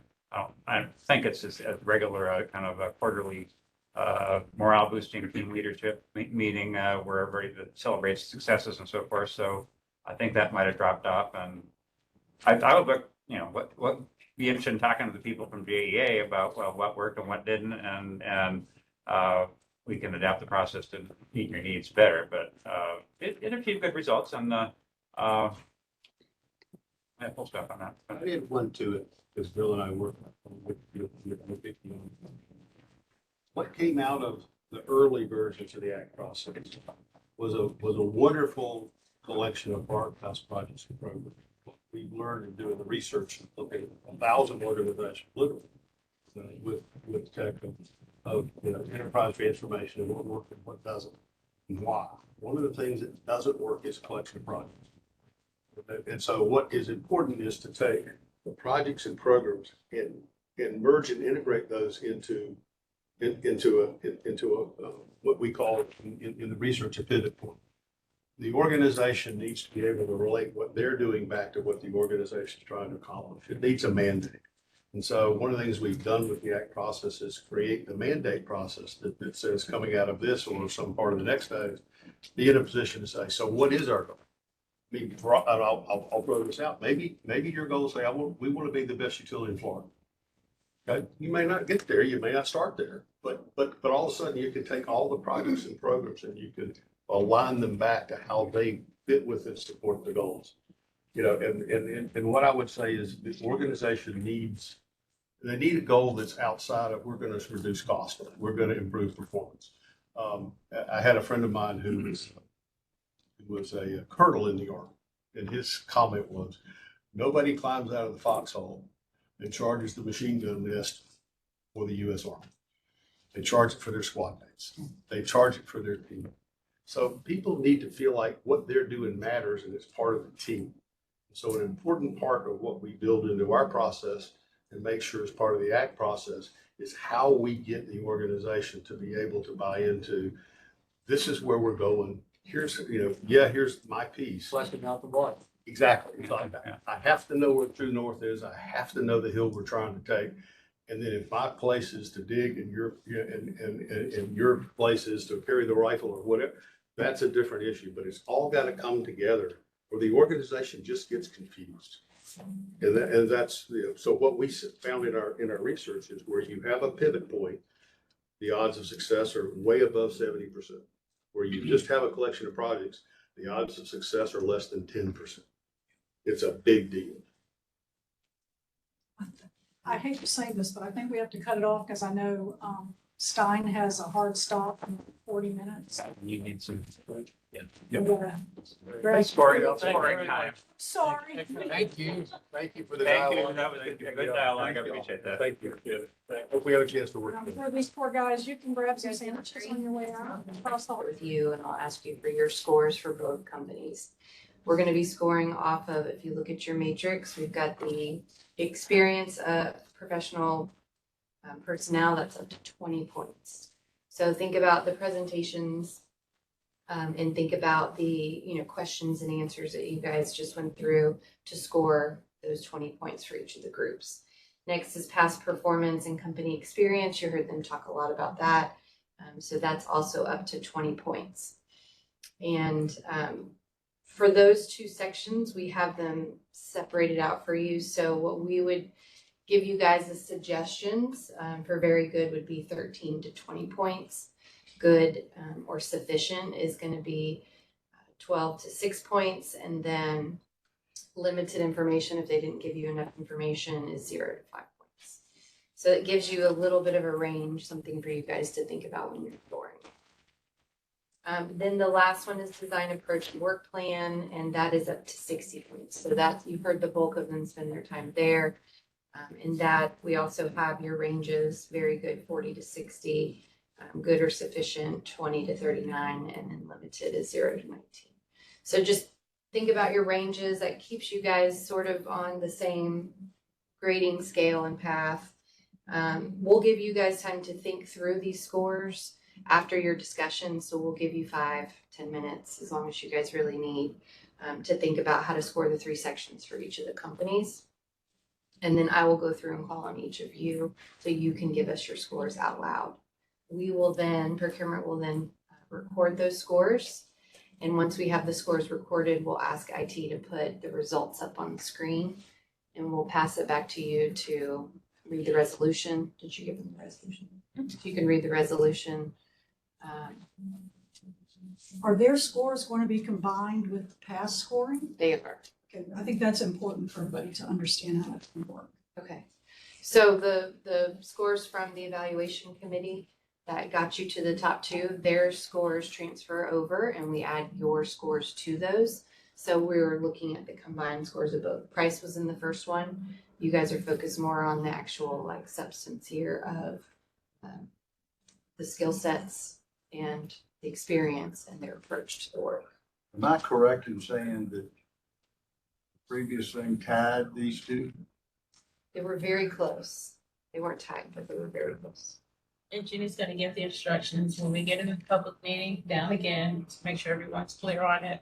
She's gonna describe exactly what she described here, down in the public meeting as well. So you have the opportunity to do your discussion and deliberation there. Now we can, I can hand it back over to General LaSalle. You can adjourn this meeting and we can reconvene. Yes, let me ask one question, Sharon. Again, I'm just a little bit, we'll go downstairs, reconvene. And then we first talk about just our general comments for all the categories and then tell what our score is, or do we just, you call on me and I say, this is what my score is?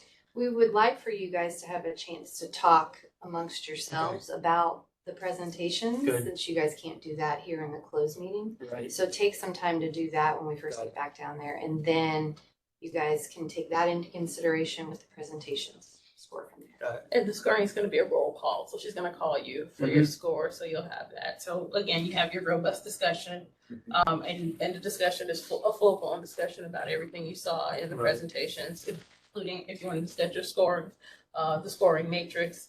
And again, she'll do a roll call, so call each one of you for your scores. And you really can open up the discussion. It really, it doesn't have to necessarily be a roll call. You guys can just open it up for discussion. Well, the scoring. But the roll call will be for the scoring. Okay. So you might not have anything you want to add to the discussion.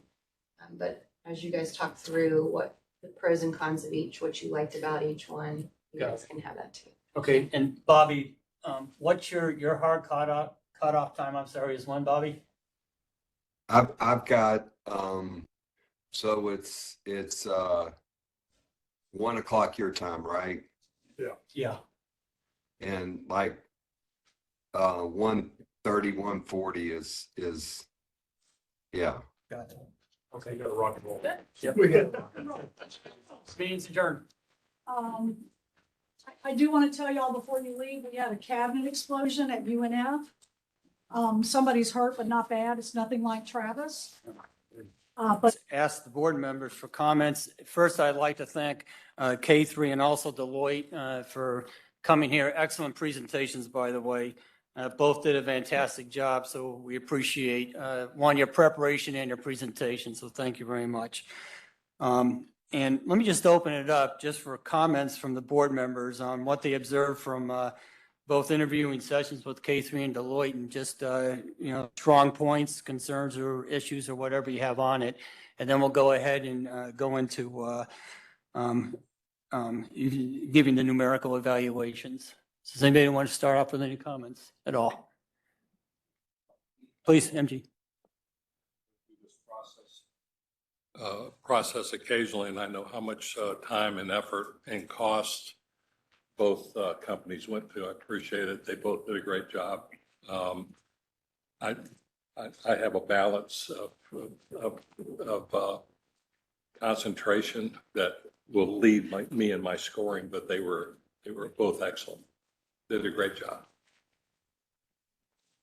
I mean, I will say, Joe, that I think John 80% should be focused on capital O&M and regulation.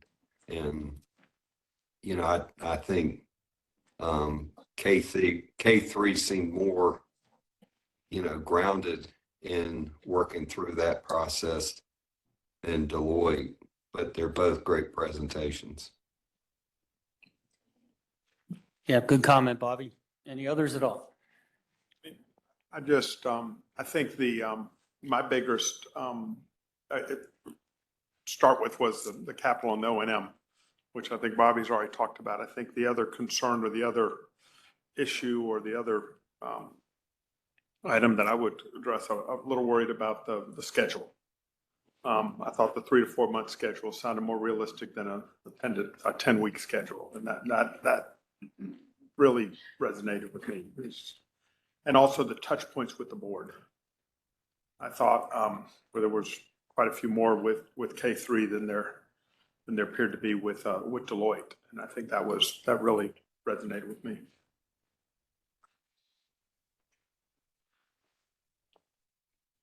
Excuse me. I agree with all the comments that everybody's made, especially I give a lot of credit to the team that narrowed it down to these two, because they're both wonderful organizations with first class, though a little different outlooks. And it's probably unfair, but I just harken back to the fact that Deloitte did an amazing job of laying out what we needed to do, but it never got done. And that was a big emphasis with K3, that was one of their strengths was getting it done and getting it in place. And I think that's that kind of was very important to me. Yeah, thanks, John.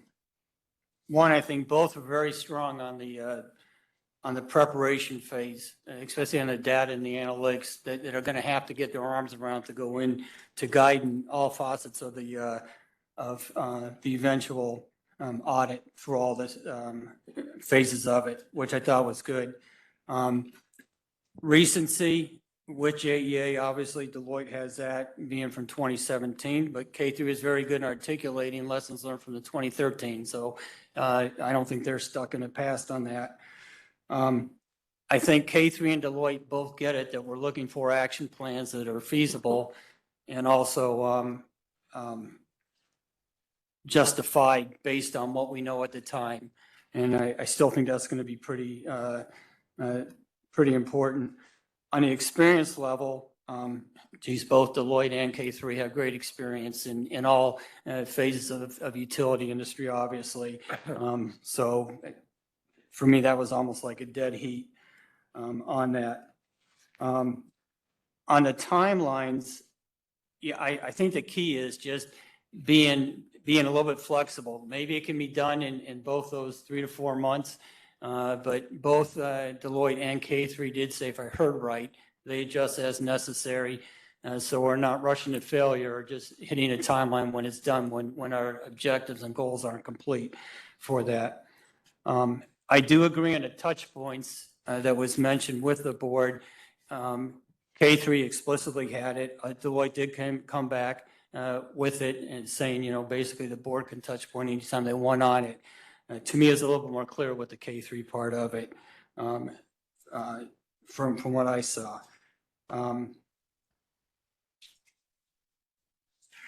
But anyway, again, this is very close. And again, I think both entities did a great job and presented very compelling cases for both of you. So I congratulate you on that. Are there any more comments at all from anybody? Okay, so at this time, Regina and Jenny, I think we probably need 2 or 3 minutes, I think, to do our totals, and then we'll go around the horn. And Jenny, if you'll take some time to talk about the scoring as well as the tally sheets that they're using, your scoring sheets, we'd appreciate that. Sure, I'll do that pretty quickly. So good afternoon, I'm Jenny McCullum, Director of Procurement Services, Inventory Planning, and Warehouse Operations. But today I'm wearing my procurement hat. We appreciate the time you've spent today, the board members, hearing the business excellence presentations and completing the scores as our next step. So what you will do based on the presentations and the discussion that you just had today, each board member will score based off of the matrix that we have given you. There are 3 different sections to the matrix. We have the experience of professional personnel, which is up to 20%, up to 20 points. We've got past performance, company experience up to 20 points, and design approach and work plan up to 60 points. We are taking the matrix and the scores that you guys provide to us today, and we are adding them to the evaluator score from phase 1. So phase 1 scoring and phase 2 will be added together, and that will give us the intent to award and the highest ranked vendor. We'll give you a minute to think through your scores. I will call you individually and ask you to read the scores for each of the companies, and we'll go through one company at a time, going through each of the 3 sections. Then I'll ask for the second company in each of those 3 sections as well. We're going to start with the board chair, the vice chair, and then I'm going to read through the board members alphabetically from there. So take about 5 minutes if you need. Once you guys are done, just give me a heads up and we'll get started.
And Bobby, you complete?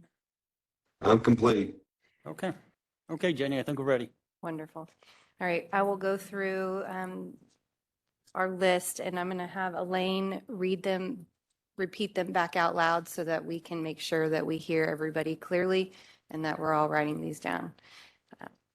Okay, so I'd like to start with Board Chair John DeSalvo. General DeSalvo, please read your scores for the Deloitte for experience of professional services. All right, 17, Past performance, company experience, 19, and design approach and work plan. 58, All right, Elaine, will you repeat those? Yes, I had 17 professional personnel, 19 past performance, and 58 for design approach for a total of 94. Wonderful. All right, let's go through that again for K3 strategies. We'll start with the experience of professional personnel, 18, past performance company experience, 18, and design approach and work plan. 55. Elaine, will you please read those back to us? Alrighty, professional personnel, 18, past performance, 18, design approach, 55, for a total of 91. Thank you. All right. Next, the Vice Chair, Rick Morales. Mr. Morales, will you please read your scores for Deloitte for experience of professional personnel? 15, Past performance, company experience, 20, and design approach and work plan. 30. All right, Elaine, will you read those out to us? Yes, I had professional personnel, 15, past performance, 20, design approach, 30, for a total of 65. All right. And we'll now go to K3. Please read your scores for experience and professional personnel, 20, past performance company experience, 20, and design approach and work plan. 55. Okay, professional personnel, 20, past performance, 20, design approach, 55, for a total of 95. All right, next is John Baker. Mr. Baker, please read your scores for Deloitte for experience of professional personnel. 18, Past performance and company experience, 15, design approach and work plan. 50,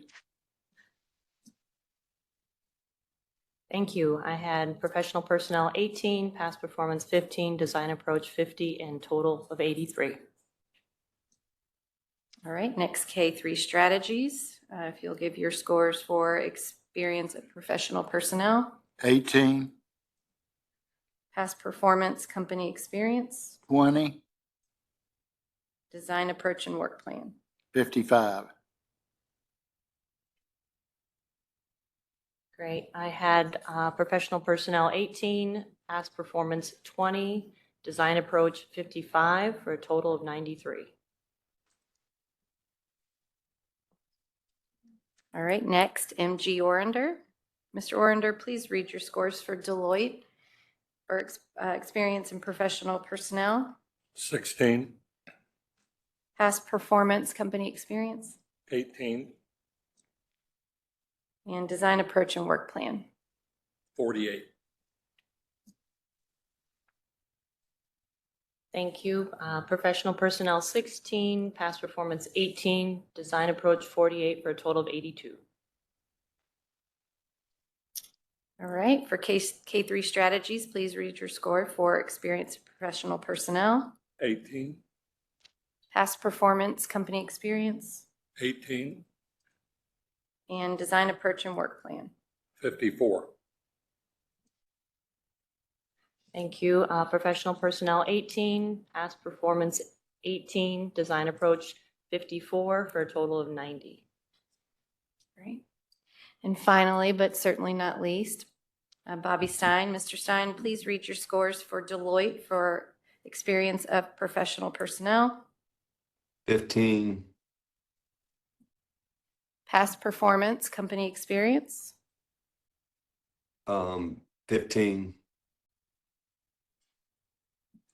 And design approach and work plan. 40, Thank you. We've got professional personnel 15, past performance 15, design approach 40, for a total of 70. All right, K3 strategies, the score for professional personnel, 18, past performance company experience, 19, and design approach and work plan. 55,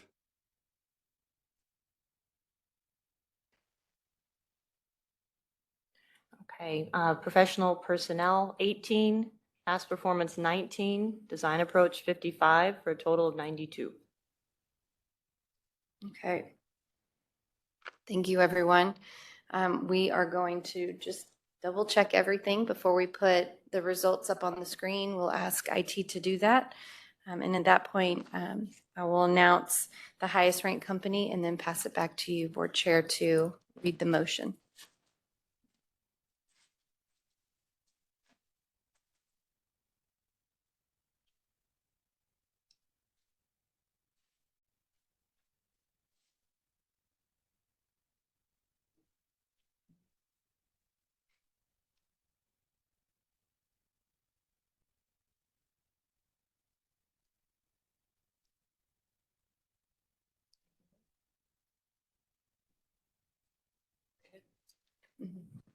Eric, would you please put the results up on the screen for us?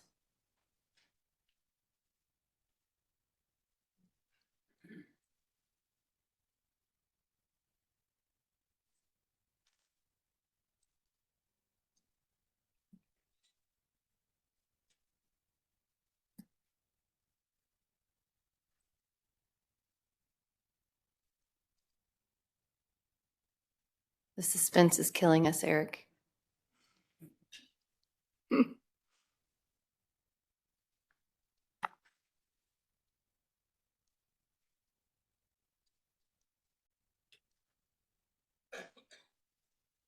Perfect. Thank you, Eric. We can see it. I appreciate you enlarging that. So at this time, we'd like to announce that the highest ranked company is K3 Strategies. Very close. You can see we took the rank of the evaluators, also the rank of the board members, and we added those together. So when you have the lowest number of points, that means you were ranked number 1 out of number 2. And so that gives K3 Strategies 13 points, which ranks them number 1. And Deloitte had 14 points, ranked number 2, very close. Heard both presentations. You guys both did a wonderful job. I'm going to pass it back to you, Board Chair, to make the motion. Okay, so, again, though, I very grateful to K3 and Deloitte for excellent presentations. This time, I'd like to request a motion to adopt Resolution 2024-52, awarding the Business Excellence Solicitation to K3 and authorizing the CEO to enter into a contract to provide the services. So moved. Any discussion? All those in favor say aye. Aye. Any opposed? Passed. Okay.